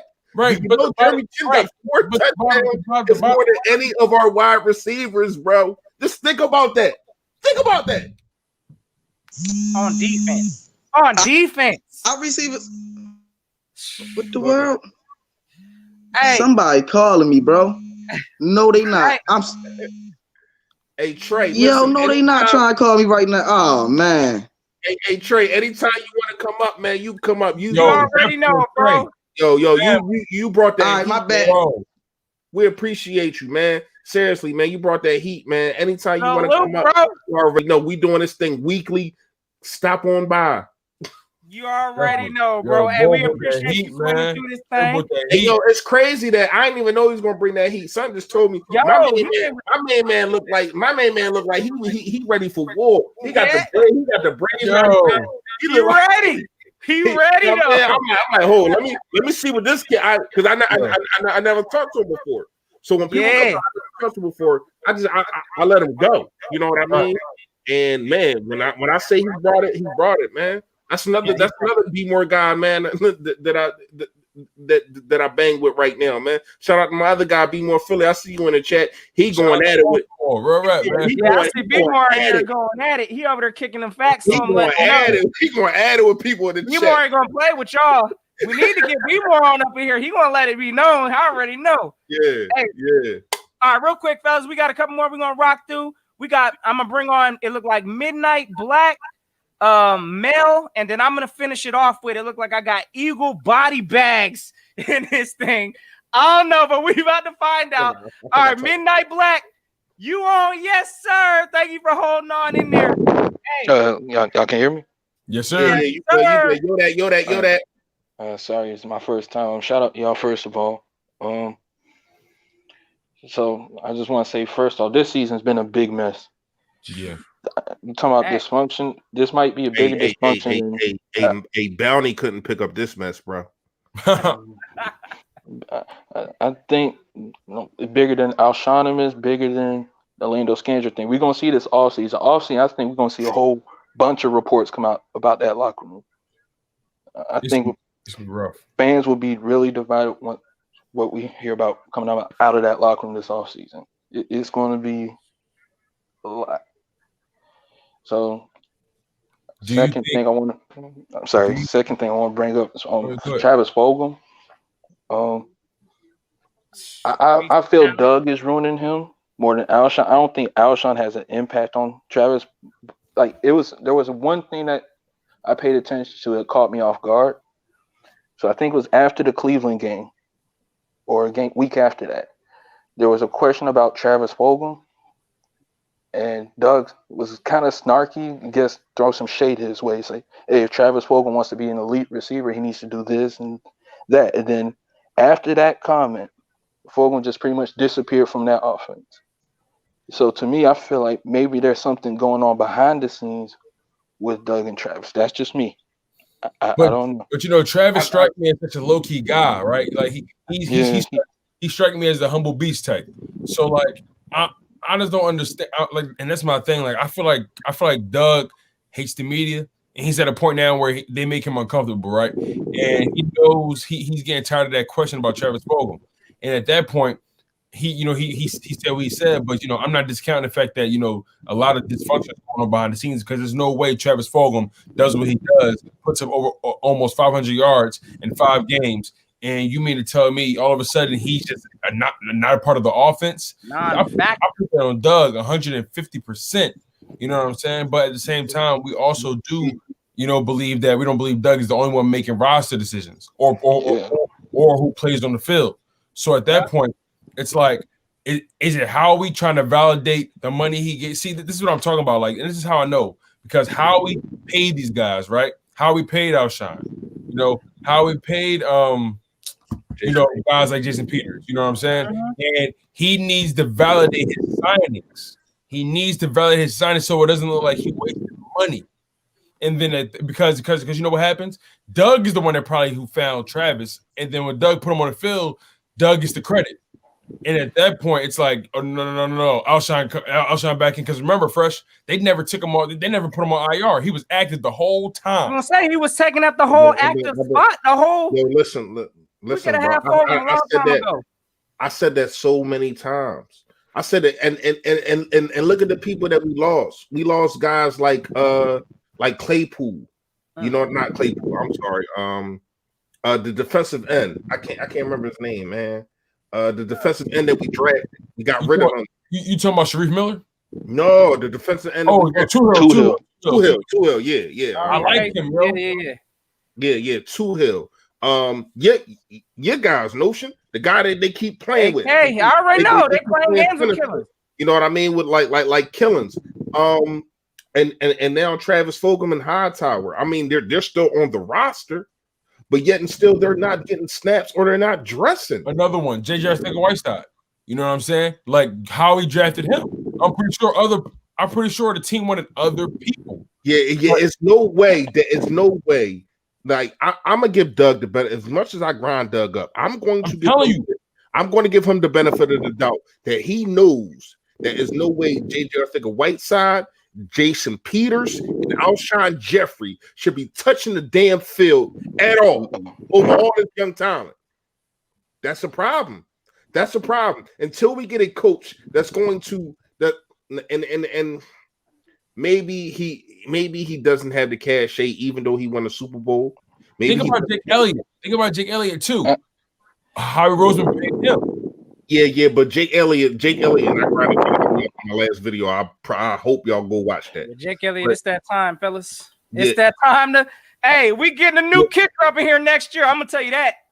But what they paid him, you can't just let $10 million go for a kicker. It's how much I wouldn't have paid him. Oh, that's right. We did. They didn't have to. Yeah, we paid him. Yeah, we paid him. That's why he's still. I ain't got no problem with Jake Elliott being here. I mean, I got a problem with how he's playing.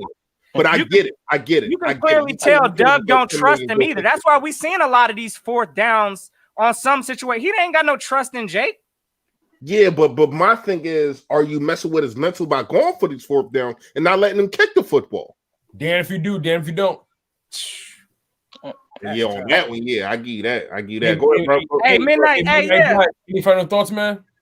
Oh yeah, I do, just to continue on, and it's going to lead to my final point. Now, I don't want to rant about this player because I can go on and on about him. I agree with Alshon, and I agree with Jason Peters. Philly Fresh, it was funny because I watch your videos almost all the time. You called it about Jason Peters. You called it like exactly what you said happened.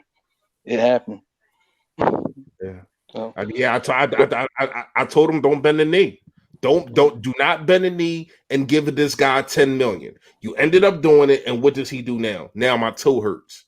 And he still got that bag though. Exactly, but that's what I said. That's why terrible, that's why I said, why the hell are you bending the knee to this dude and paying him? And shout out to my guys, man. Try to get my email address. Yeah, I did. Hey, Eric, I got you. Are you the one that won? If you're the one that won, that gift card is on the way to you. Shout out, hit it on the nose on a Jalen Hurts. But shout out to Philly Talk Podcast. Shout out to Philly 500. Shout out to LB. Shout out to Joey Shakes that was on here. Also, shout out to my guy Gate City. I told them when we did the round table, I told them you cannot bend the knee for Mr. Jason Peters. But I knew it was going to happen. In the back of my mind, I already know this dude sipping frappuccinos with Jeffrey Lurie and all that kind of stuff, and asking what size his kids wear so he can go holiday shopping for them and all that, and they that tight. So I knew that. But at the same time, when you really look at it, why in the hell is you paying this dude for what? This dude just robbed us. When you want to talk about the Philadelphia highway style, bro, he just got robbed for $10 million. We just got robbed. What did he do? And then when he was out there, you put him at left tackle, he was a turnstile. You put him at right guard, he was freaking buns. This dude stinks. And if you try to bring him back next year, I swear I am not going to make another video. I'm not making another video. Seriously. They was dumb for not putting it in his contract that he should have gave some money back, because that was ridiculous, bro. He straight robbed the bank. There was nothing, I'm sure, written in that contract that if you don't, if you don't make this, play up to this standard, you got to give some of that money back because this is ridiculous. And Notion, you want to know what's crazy? This is the only player in Eagles history, and Black. I want you to follow me on this one. Oh, tone back. So I want you to follow. I want all of y'all to follow me on this one. Check this out. Do you know Jason Peters is the only player to get his whole $100 million contract? See, we saying that Carson Wentz is a $100 million man, but he has not got that $100 million yet. Yeah. When I say that Jason Peters was the only Eagle to get $100 million. McNabb didn't do it. Michael Vick got out of here before they had to pay him his $100 million. Carson Wentz didn't do it yet. Fletcher Cox hasn't done it yet. Jason Peters has $100 million that you got paid, and you still want to tax this franchise after you look like that? Come on, man. It's a freaking shame. And then you took away from Jordan. First of all, you did Dillard dirty last year. Or that Dallas game when you send him over there to the right side to get barbecue chicken. DeMarcus Lawrence got him killed. Getting killed. And then what you do? Because you knew Lane Johnson was coming back. Or if they need me to go to the right side, I guess I'll go to the right. Shut your dumb ass up. And then this year, you did the same freaking thing. I'm gonna go to the I'm gonna stay on the left side, even though you freaking barbecue chicken. When the man, your predecessor is out there looking way better than you, way better. Come on, man! Like this organization is failing the quarterback every single like, and I'm not even just saying Carson Wentz now because obviously we got a different quarterback, but they're still failing. Alshon Jeffrey, I don't care that he caught a touchdown pass last week. He should not be on the freaking field. J.J. Whiteside, go to the I don't even want you on the practice squad. Go to the developing squad, whatever that's at.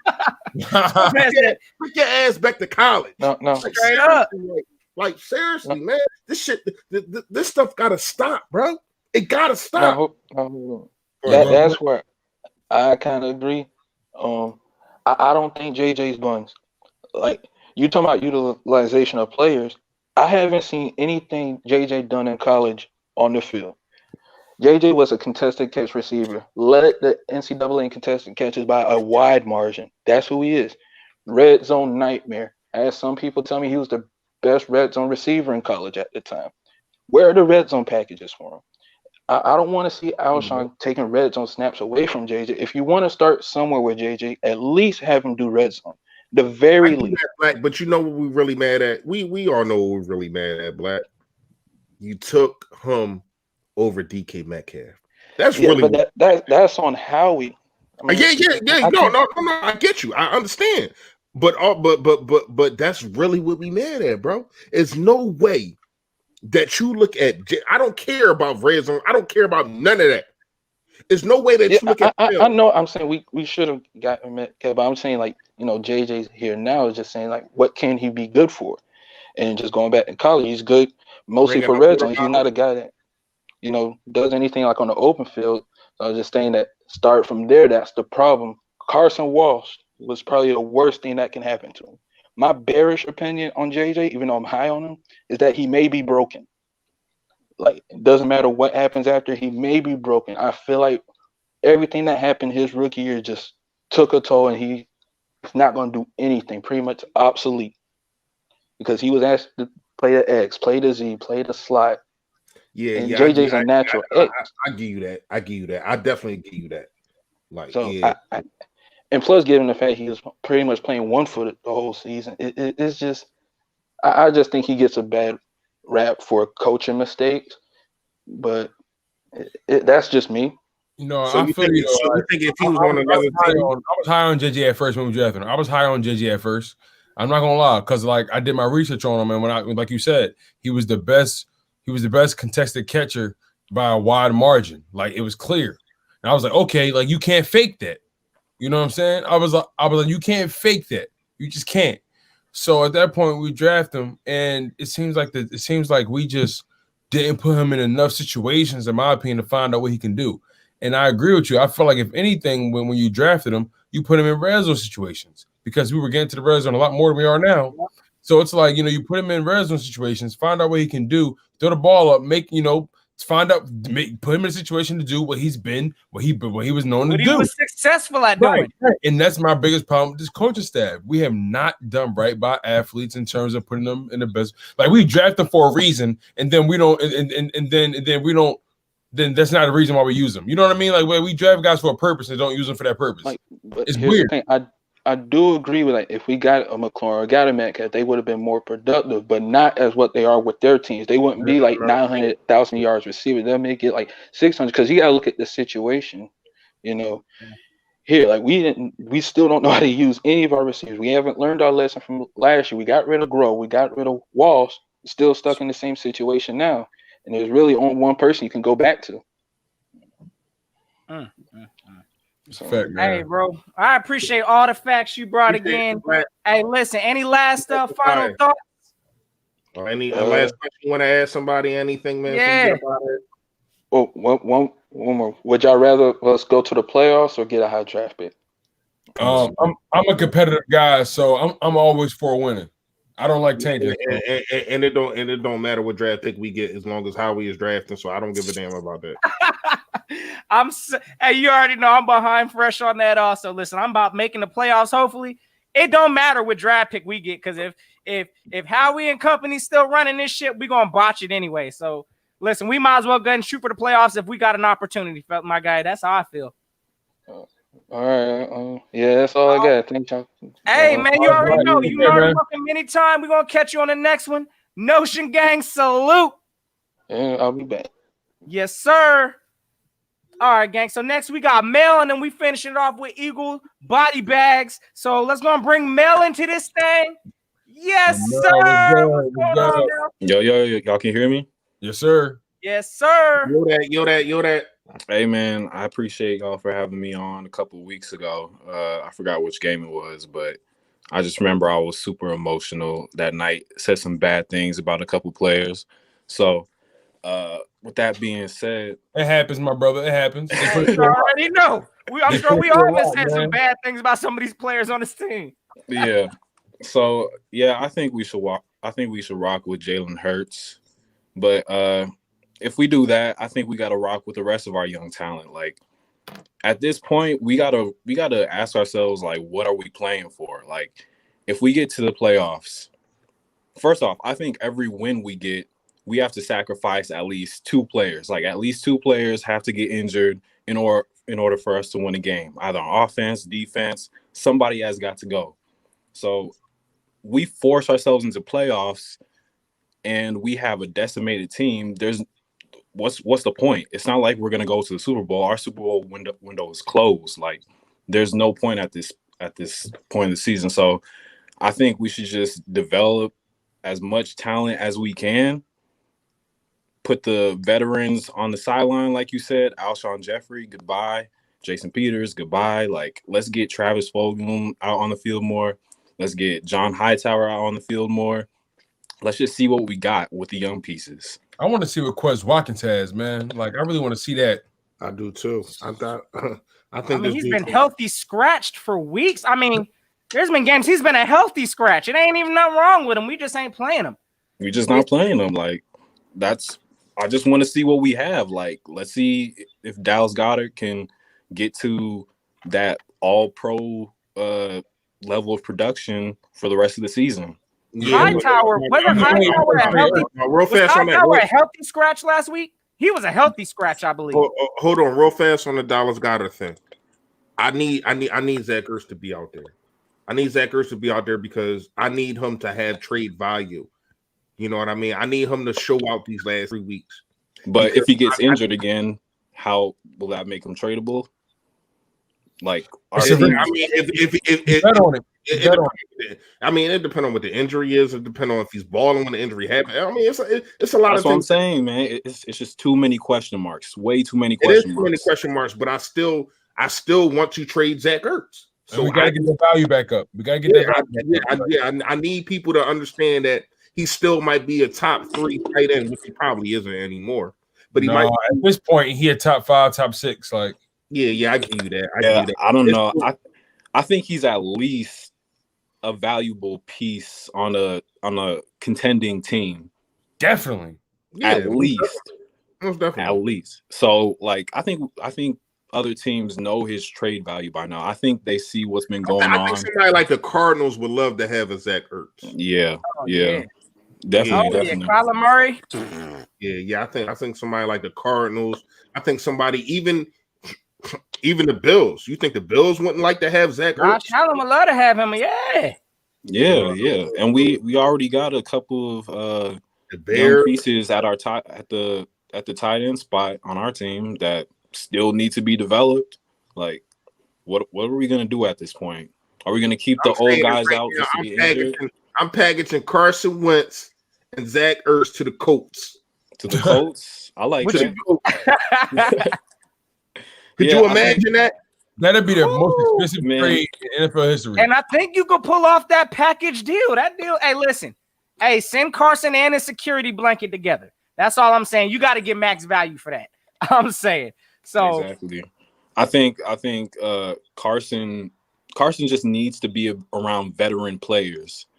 I was against us drafting a wide receiver in the first place. I thought we should have gotten one either through trade or free agency. Like there was multiple options last year. DeAndre Hopkins, Diggs. Like I think he needs somebody who's like who can come up to him and be like, "Hey, Carson, throw the ball to me on this out. Throw the ball to me here." Like he doesn't have anybody on the team like that. He has a bunch of young receivers still learning the game. And then Alshon Jeffrey can't stay in the game. Deshaun Jackson can't stay in the game. So he has to be Carson. Like it's like I equate it to LeBron. Like what year was it? The year he came back 3-1. That wasn't a bum team, but they just weren't like all-stars anymore. But it was still a veteran team. Amon Shumpert, J.R. Smith, those were guys who had experience playing basketball. Same thing with Carson. He just needs guys who have experience playing professional football around him. And at this point, it's not a lot of guys on the team like that. So I think the best option for us to go is to rock with Jalen Hurts. I think going into the offseason, we should focus on building this offense around Miles Sanders. Like we have to help him get to that level of being an all-pro running back. Like I just blanked. He has the skill set, in my opinion. He has a skill set. Yeah, he just needs a Christian McCaffrey type, Alvin Kamara type. We got to beef up the O-line, man. Like beef up the O-line. And he's stronger than what people think.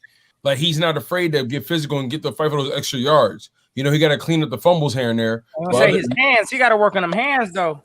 Man, he's not catching in. Like this year, I'm gonna give him a break because last year he was catching balls left and right. Like this year I'm gonna give him a little break. Everyone's been off the. Yeah, I know. But like everybody, I get you. Go bro. Everybody been off the wagon this year. You know what I'm saying? But like Miles Sanders, like he can catch. I feel like we're gonna put him in enough situations to really utilize him. Like I feel like Miles Sanders should be, lined up in the wide receiver spot sometimes. In the slot. He should be used like Brian Dawkins. Like. Yeah, Westbrook. Yeah, like I know what you mean. Oh yeah, my bad. Yeah. Yeah. I got you with the save. I got you. Yeah. Thank you. But what was I gonna say? What do y'all think about the way we designed our runs last game compared to how we were doing with Carson? Because they were designed way better this game. They ran a lot more zone run schemes. Zone run schemes, triple options. Reverse? Did you see a reverse? Yeah, they doing double all year. It was way more creativity with the old lineman, all that. But let me tell you something, though, fellas. And listen, we saw a lot more creativity, right? But I'm gonna tell you what. We would have saw the same creativity with Carson. Honestly, Jalen made these plays. He made the defense respect his run. That's what they did. He made them do that because, again, what got to do with the play calling? I'm saying with the play calling, we saw a lot more creativity. But whenever Carson was in the game, Doug never got that established and going because our offense was stagnant. We couldn't do nothing with it. But at the same time, Jalen, hey, listen, yes, he ran the ball 18 times. How many of those were actually scripted runs? I don't know. I assure you, it probably wasn't more. It wasn't maybe 8, 9 of them. Maybe he's freestyled the rest, in my opinion. But at the same time, listen, when Carson's in the game, our run dynamic is stale. That's what, and when Jalen's in, that's because we don't run it enough. We've seen. Let's be honest. Like Miles Sanders didn't just start breaking 80-yard runs when Jalen Hurts got there. Like he broke them multiple times when Wentz was in there. But the problem is, in my opinion, Doug Peterson. No, I understand that Wentz isn't as elusive as he used to be, but I know for a fact you can run damn near all those same plays with Carson and get him out the pocket, and still get the running game going. We've seen it. I honestly just feel like Doug Peterson was stubborn all year. And then he finally, got the heat, puts his ass. And then at that point, he put in Hurts to try to save his job right now because he hearing the rumblings. But I just feel like I understand Jalen Hurts' legs is an element. You cannot remove that element at the end of the day. Him being able to do what he can do with his legs is a huge caveat that we just cannot remove from the equation. So Doug is going to draw plays knowing that information. You know what I'm saying? At the end of the day, he knows what he can do, so he's going to draw plays based on that. But my thing is, Carson is in my opinion, he's a better thrower. He's just having a bad year. Carson is a better thrower of the football. You know what I'm saying? I think he's a better overall quarterback than Jalen Hurts. That's not a question in my opinion. I just feel like, Carson got court slipping this year, and it is what it is. And, drafting Hurts didn't help, but the bottom line is, I feel like a lot of those plays that Peterson did, if you run the ball more with Wentz, I'm telling you, we're in we win most of these games because he's struggling. If that's my whole thing. That's my biggest problem. So my question would be, who are we running it with Carson? That's what I'm saying. Like, I mean, okay, I guess my question is, throughout Doug's entire time, right? He doesn't lean on his running backs to feed him. It's always been rotation, right? That's not true. 2017, he fed the after we grinded him up about the Kansas City game where Garrett Blunt did not get a freaking touch. After that, he started running the football. He's like LeGarrette Blunt went, but it was with Jay Ajayi though, is what I'm saying. And Corey Clement until after the fact. We didn't trade for Jay Ajayi until maybe like week what? Like week we didn't get him to week 5. Okay, week 5. I think the Denver game. It was the game before the Denver game was his first game.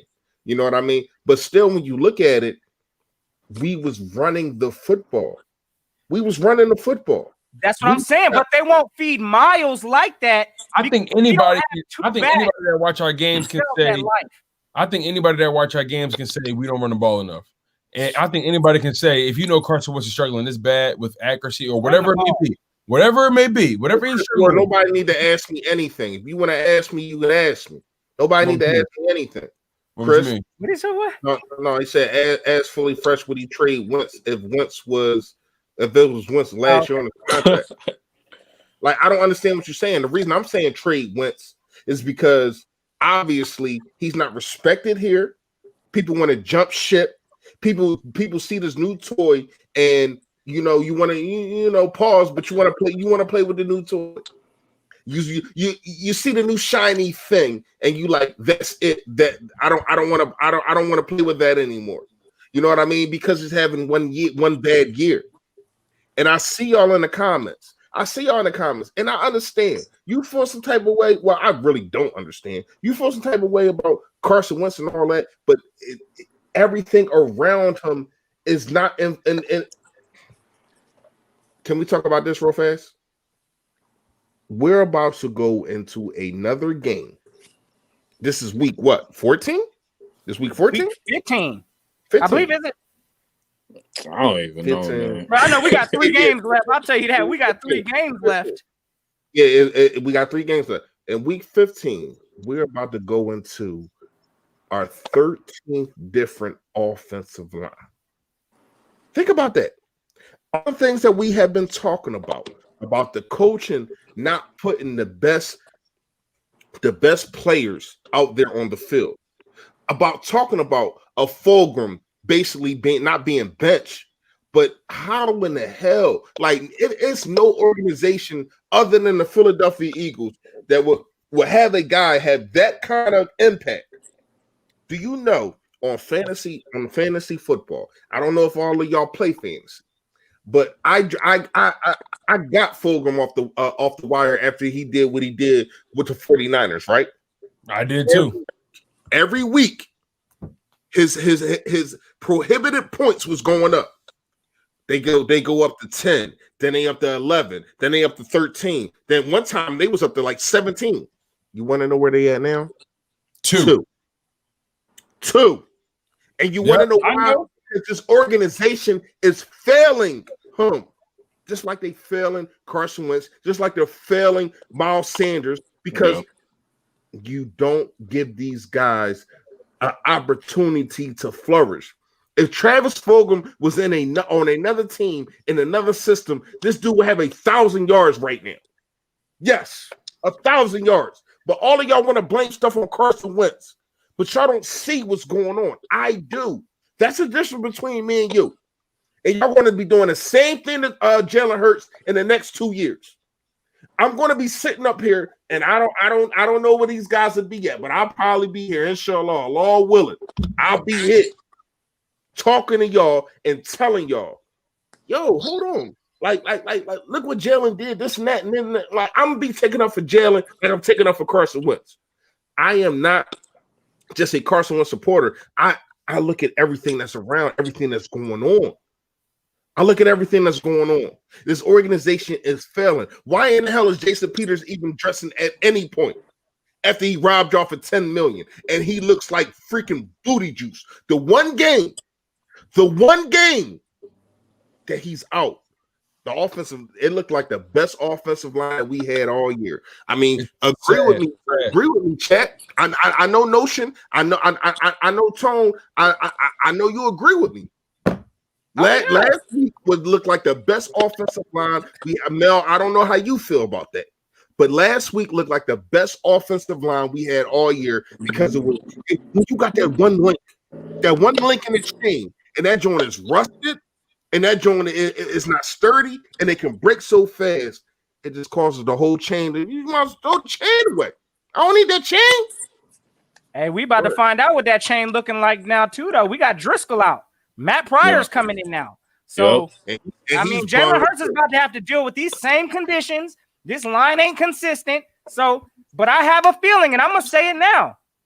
Jalen Hurts is possibly going to do the same thing and come next week. He's going, if it ain't there, bye-bye, he's gone. Guarantee his rush yards, the rushing stats are going to look increased and inflated because he's going to make his own running offense. So, hey, fellas, again, I completely agree. This team doesn't scheme around, the success of the players. But now, for some reason, it looks like Doug is kind of creating some kind of a scheme around Jalen. And it's sad. Again, if I was Carson, yes, I'd be asking for a trade up out of here. That's just me, how I feel. I don't like how this team is doing them, and it's terrible to watch. But, hey, can we do something real fast? Because I see Simone, I see you in here, and I'm trying to get on her page. I've been trying to get on her page, and it just hasn't been working. Is it a way that we can try to get Simone on here? Because I need to talk. I really need to talk to Simone because Simone think that Carson Wentz is done, and she think that the organization is not failing. Jalen Hurts is the future. You feel like that? Okay, all right. Let's talk. Hey, you already know. Hey, Simone been coming with it since day one. Simone, can I send you the link? Simone, if I send you the link on Twitter, are you going to come up on here? Because we got to talk. Go ahead, bro. Let it be known, Simone. She already know. All right. You already know. Yeah. Hey, Mel. Hey, real quick, you got any last thoughts, my guy? I know I got Eagle body bags. He ready. He looked like he ready to put this team in a body bag. He said, let's get it. Y'all know what it is. Nah, I'm just messing. My guy about to come in hot. He coming in ready. But, about to go crazy. Appreciate you, Mel. Appreciate you, bro. Already, Mel. Hey, anytime, bro. Notion gang, salute. My guy. Yep. Yo, that. All right, my guy, Eagle body bags. Hey, I'm going to bring him on. Hold on. I think he's getting right. All right, let's go and do it. What's going on, man? Y'all been having me in the back of the stage and they're sleeping, just listening. And I'm like, oh man. Hey, Philly Fresh, what's going on, man? Yo, I that know what's you up, remember me bro? from Assalamu alaikum. What's up, bro? Listen, man. Shout out to y'all. Chalk it up, man. I gotta subscribe to y'all, man. This is my first time Appreciate you, my actually guy. I being appreciate man. Listen, I've been on the computer actually, looking up stats on my boy Carson Wentz. Everybody want to talk 2017. I don't like to go back that far because that's too far. I like 2019, and I actually watched only the main games that were, more, that how you say it was important, which was the 7 losses. Yeah, I feel you. They told a better story. I feel you. And those 7 losses, I'm gonna tell you this right now. I feel as though he was. Let me put this thing. I feel as though he was on a path to be MVP for the regular season that year. And I only say that because when I looked at both of those 7 games, you know what I mean. I looked at it. Okay, look, those seven games. There were 3 games that I blamed Carson on. You know what I mean. I just look at it like since everyone hates Carson, I said, okay, let me go back. I put a paper down, put Carson for 7 games, see what he did. Interceptions, anything. I took it and wrote it all down. And there were only 3 games that we lost, that he lost, that I considered, okay, we lost those games. Okay, those are the 3 losses. But there were 4 games that we got burnt toast. I'm talking about cooked. Defense got cooked. Those games, he had no interceptions, no fumbles. He had sacks, but he was in those games, and we lost those games because of poor defense. I'm talking about cooked. I'm talking about the Vikings game. Was one of them Miami? Was one of them Miami? Yes, Miami. The Lions game. Let me tell you. The Falcons game.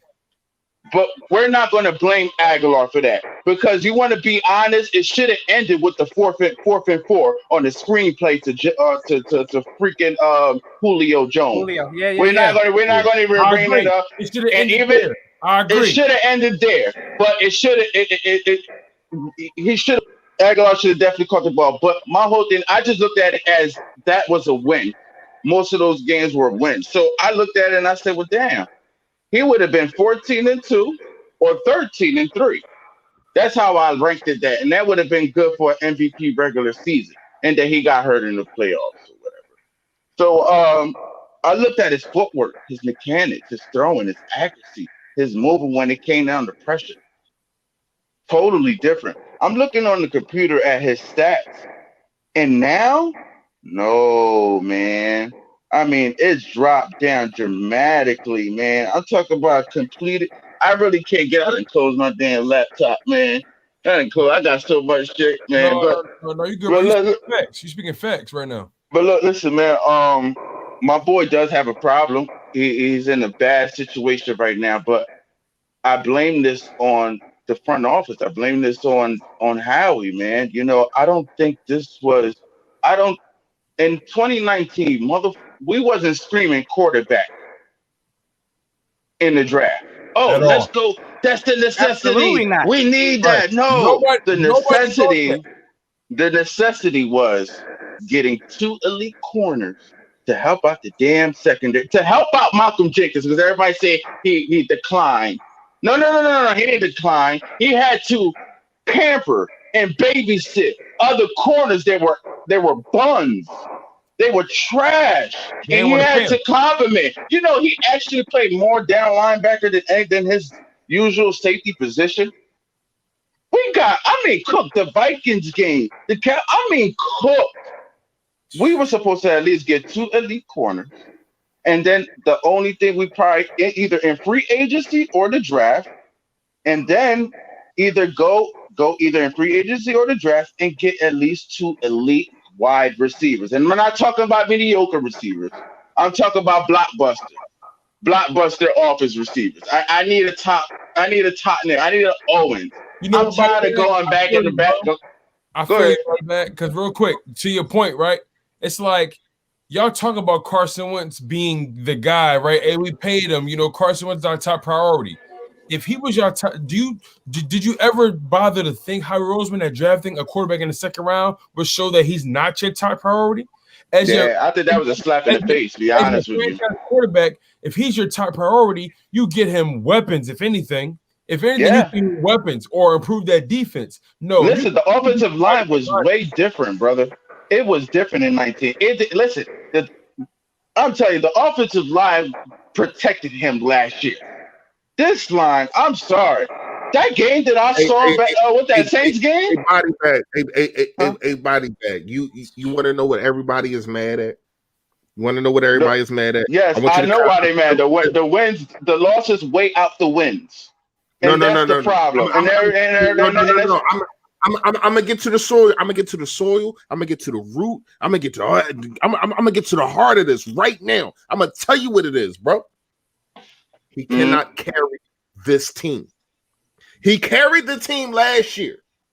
He cannot carry this team. He is not equipped to carry this team. Last year, we was depleted at wide receivers. He said, I don't give a damn. I'm going to go out there and give it everything that I got. He cannot get out of harm's way. He can't get out of harm's way in this because and I talked about this so many times. 2018, it was the cornerback. 2019, it was the wide receivers. He overcame that. 2020, it is the O-line that has all these injuries, and he can't overcome that. That's not until last Sunday, because for some reason the whole offensive line looked like the New England line. Yeah, they looked elite on Sunday. I'm sorry. I knew this was going to happen too. I said, mark my words. I bet you if they run the ball, and do what they're supposed to and win this game and do things that Carson was in there, I'm gonna be very highly upset. I'm gonna be very highly upset at the offensive line if they don't give up a set. Which is gonna be very unfair. And let me tell you, they was not letting no one get to hurt. I think Doug said, yo, no one get to hurt. Not my guy. Not my guy. No, bro, no. They play great, but still, man. Go face the wall, bro. Hey, listen, that's terrible. Listen, man. Another thing, are we gonna? Oh man, I've been an Eagles fan since 1990. 1990. Got the ruin, I was born in 1985. You know what I mean? My uncle, you know what I mean? I seen the body bag game, amazing. 28-14 killed everybody. You know, I'm just saying, how many? The Meadowlands, you know, Miracle. Yeah, the Miracle. Yeah, all that. Listen, we've been through all of that. How many? Everybody and everybody else, all y'all, and everybody in the chat. Come on, you know when I talk to y'all, I'm talking to y'all in the chat too. Let's talk about Doug's game plan against the Packers and against the Bills. A lot of people say that since 2017, Carson Wentz has lost his mobility. I'm talking about last year. We're talking about since we on last year. Last year. When you look at it, we seen Jordan Howard. We seen Miles Sanders run the football down. Even though we was down, Carson Wentz didn't touch that game. I don't think he got a sack. I don't think he got sacked that game. Even though Adams was giving us the business, Aaron Rodgers was giving us the business. He still kept running the freaking football. In the Bills game, let's talk about the Bills team. Let's talk about the fact that he ran the ball, but he also ran Carson Wentz, because you're seeing Josh Allen over there doing the same thing. You say, you know what, my quarterback, and this is post. So all that now this year it might be different because he gained weight, but all that because he got an ACL injury. He's not a mobile quarterback and all. That's bullcrap. Because when you look at it in that Bills game, that man when you want to talk about putting a team on your back. I made a video. He put a team on his back in the Lions game. He put a team on the back on the Lions game, in the Miami game. He didn't get no interception. the Patriots game. Let's talk about the Patriots game. When Now Nelson look, Aguilar, that's the game. That's the game that I said it was a win or a loss. I was on yeah, an iffy on that one because you would have been tying it going into. Yeah, I said the same thing. but I thought Wentz could have played a little bit more better that game. You still put the team on your back. Let's talk about this year. Let's talk about this year, body bag. I want to know how you feel about the Pittsburgh game. I want to know how you feel about the Baltimore Ravens game. To where as though you like Carson Wentz did everything he could to put And the the team on defense his choked. back. And the defense choked. And the defense coach failed him. You remember And that dunk behind RPO, the Bengals game, to tie the game up with the 2-point conversion at the Baltimore game. Oh my God. Yeah, that's bull crap. Listen, man, Carson Wentz doesn't do no RPOs or no 2-point conversions. I always know him for throwing. You try to run it with Jalen Hurts. You know what I mean? You try to run it with Jalen Hurts in the second quarter and it didn't work. But yet still, that's what happens when that's what happens when you draft another rookie quarterback. And then you got to think. Let me shout out to the boy Rick. That was the first dude y'all had in here. He told me about how about Jalen Hurts. That's a problem. If his mentality is all about the mobility and not about the throwing, that's what I'm afraid. Listen, I was trying to say that for me being an Eagles fan for so long, man, how long or how many years are we gonna go with quarterbacks? How many years are we gonna go without a steady quarterback, a franchise quarterback? And there's gonna be here remainder and keep getting rings and going into the playoffs and stuff like. We can't keep going 3 year and out, 2 year and out, 4 years and out, different quarterbacks, and expect chemistry from everybody. It's not going to work. Listen, y'all want to talk about the Jalen? Everybody's listen. It happens every time. Listen, we see magic. We see the throws, the touchdown from the new guy, and it's like you said, it's a good toy. But look, listen, you cannot get rid of Carson Wentz. I'm gonna tell you this right now because you're going to put your whole all into this man, and then what? What happens if he never goes to the dance? Like, listen, I don't have too much confidence in this man, and it's not fair to us Eagles fans that pick even came. Did we deserve a chance in who we're going to pick as a quarterback? Like, I feel as though, like, damn, if it really boiled down to the quarterback situation and that we needed to go in there and get another quarterback in the draft, well, damn, there were other quarterbacks up there, like Joe Burrow, Kyle Murray, shit like that. Since we don't believe in Carson, so why couldn't we just go in there and pick Joe Burrow? Listen, no, forget that. If we want to go trade, listen, we trade Carson Wentz next year, bro, on some dumb shit. I want Trevor Lawrence. Fuck all that, man. Everybody want no. Fuck the Jalen Hurts. Fuck Carson Wentz too. Since you all want to be all like that, no. I want Trevor Lawrence. It's not fair to us fans, man. It's not fair, bro. We want a top dude. Why come we can't get an Ezekiel Elliott? How come we can't get things? We always got to be behind the back of the line. Look at Lamar Jackson. That's how we don't pick him. Hey, look at Lamar we traded Jackson. that pick to Baltimore for Lamar.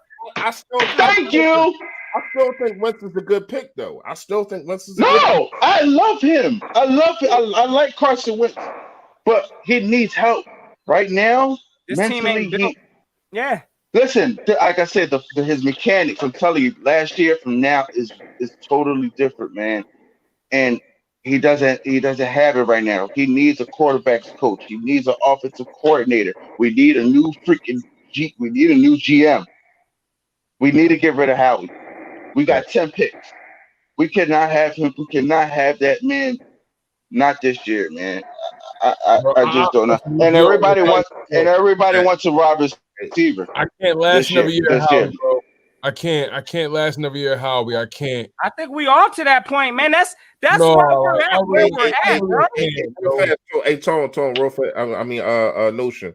Hey, Body Bag, appreciate you coming on, man. Like I know you're a old dude, man. Yeah, I wanted to show you some stats on him, but Tone, I know he got work in the morning and look like he hanging on He's thread right yeah, now. bro. He like, yo, I love what's going on, but we going on 4 hours. Well, you know what's so crazy? Like Oh wow! It's so crazy because like if you notice, I'm leaning slowly. I'm just like Yeah. If we don't say it, I guarantee if we don't say nothing for 5 minutes. You gonna see Tone on the mic. He gonna be. I just want to say, man, for all the quarterbacks that we had, man, please, I ask, man. Like I said, man, I lost a lot of my hair, man, because of this team, man. So listen, please do not put your don't do that. Not right now, Philly Fresh. I can't even go that route. I still got hair. I believe in myself. Okay. Listen. So I can't go that route. If it's gone, it's all the way gone. I ain't gonna play with it. You hear me? You ain't gonna play with it left for a little bit. Damn. All right, no, but I just tell you, man, don't get your hopes up too high. I mean, I like it. Listen, if he wins these last 4, by all means, great. But listen, if you're gonna base it off that and then say, yo, let's get rid of Carson Wentz, man. Nah, it's not gonna be good, man. I don't think he's gonna take us to the last dance. Come on, man. We already got Pat Mahomes up there. There's a juggernaut. We got Tom Brady who's still in the fucking league. What makes you think they're gonna allow Jalen Hurts to get past them? No offense to us squad. No offense to us Eagles. But nah, man. Like, listen, man. He ain't that league. This is the league. This is the league, right? This is the league. You're right. I don't think he's ready. I just don't think I'm not confident in him. And if we're gonna get him 5 years, he got 5 years to get a Super Bowl ring. Because I know one guy who got one, and he on the bench. Yeah, of course. and he shouldn't be the only one bench. But okay. Well, why do we got Mills? He's been with us for 6 years. Bro, Best safety in the world, right? No, body bag. I swear to God, bro. I could go all night on that one. Yo, man, I told Philly Mike, man, I wanted to come on. He's gonna hit me up on Instagram, and we was gonna get seated and all that. Now I want to come on live with y'all next time or whatever. You know what I mean, on a private show, not a live call in.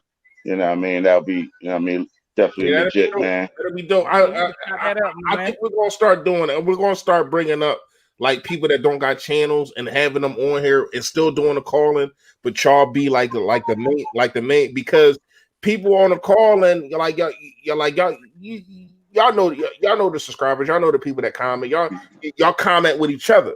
So you know what I mean? Y'all probably comment with each other, especially in the chat. More than us, because I be on Philly 500 channel a lot, mostly. Like I'm on Philly 5 and Lord Brunson's a lot. Like that's every in the morning. Like, that's where I'm on. You know what I mean? So I mean that's who. You know what I mean? Man, like I said, appreciate you. I see my guy, man. I see him, man. I gotta make sure that I know what he do.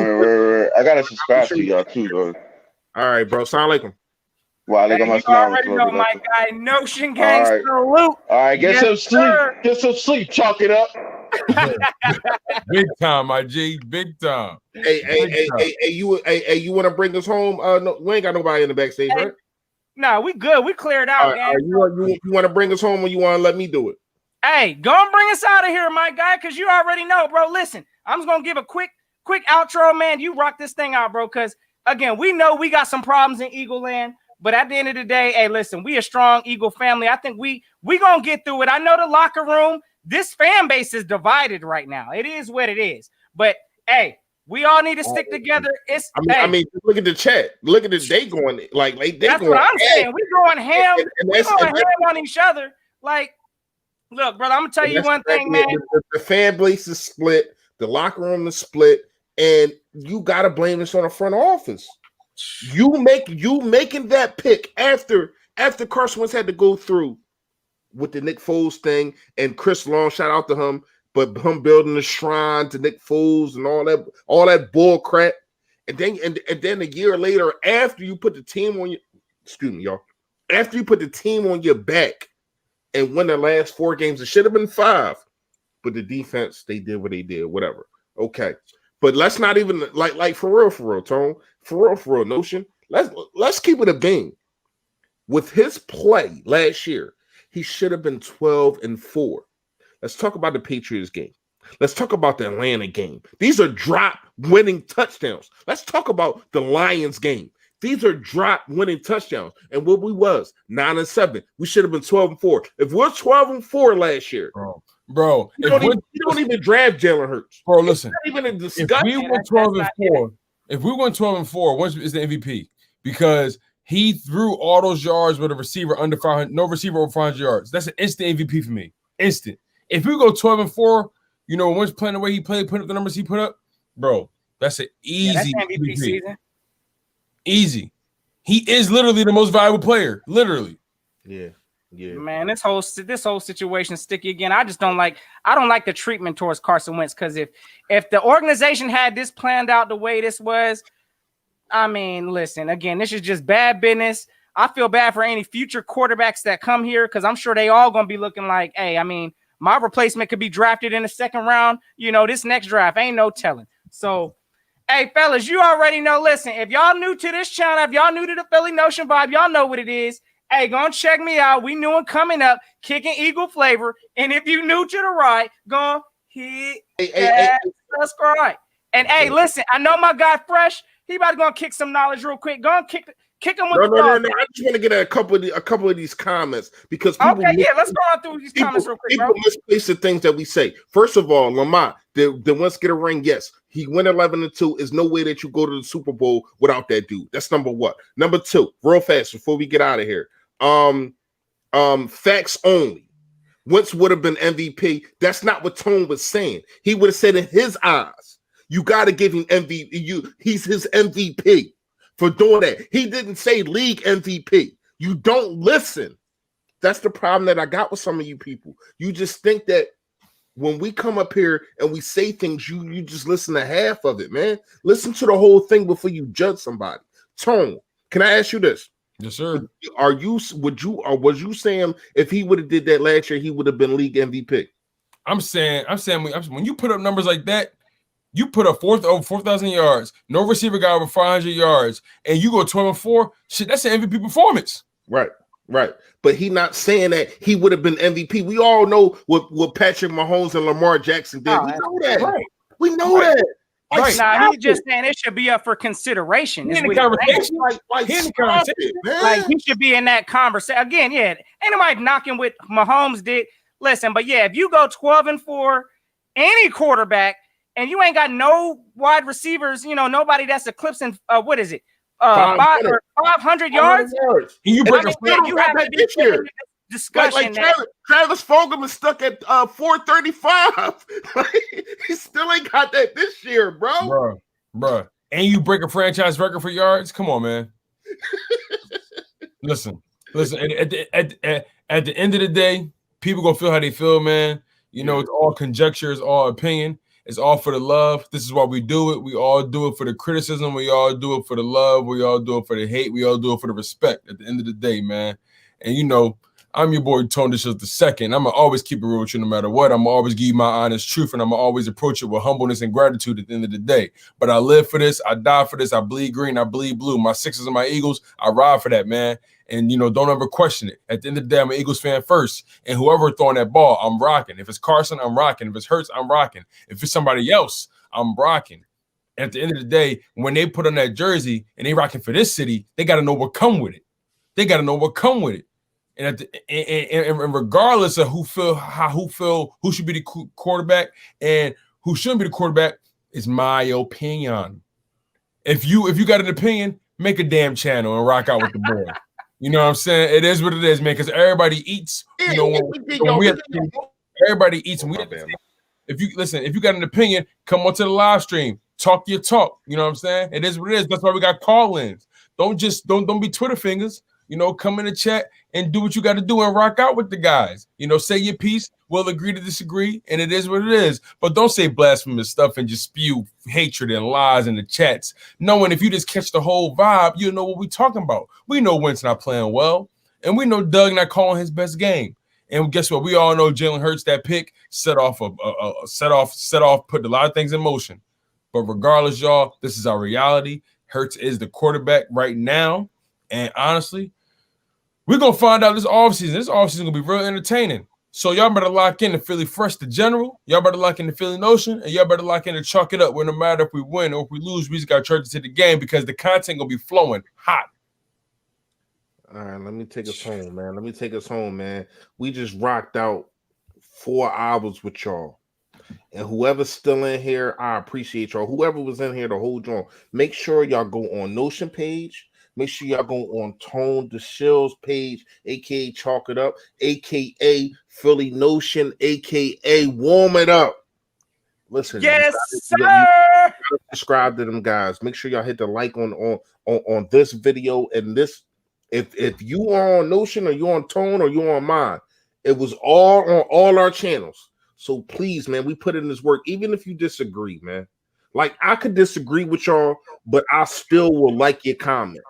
You know what I mean? All I'm asking is, even if you disagree, just make sure you like their video, man. Seriously, man. We put in this work. We sat here for 4 hours, sitting down.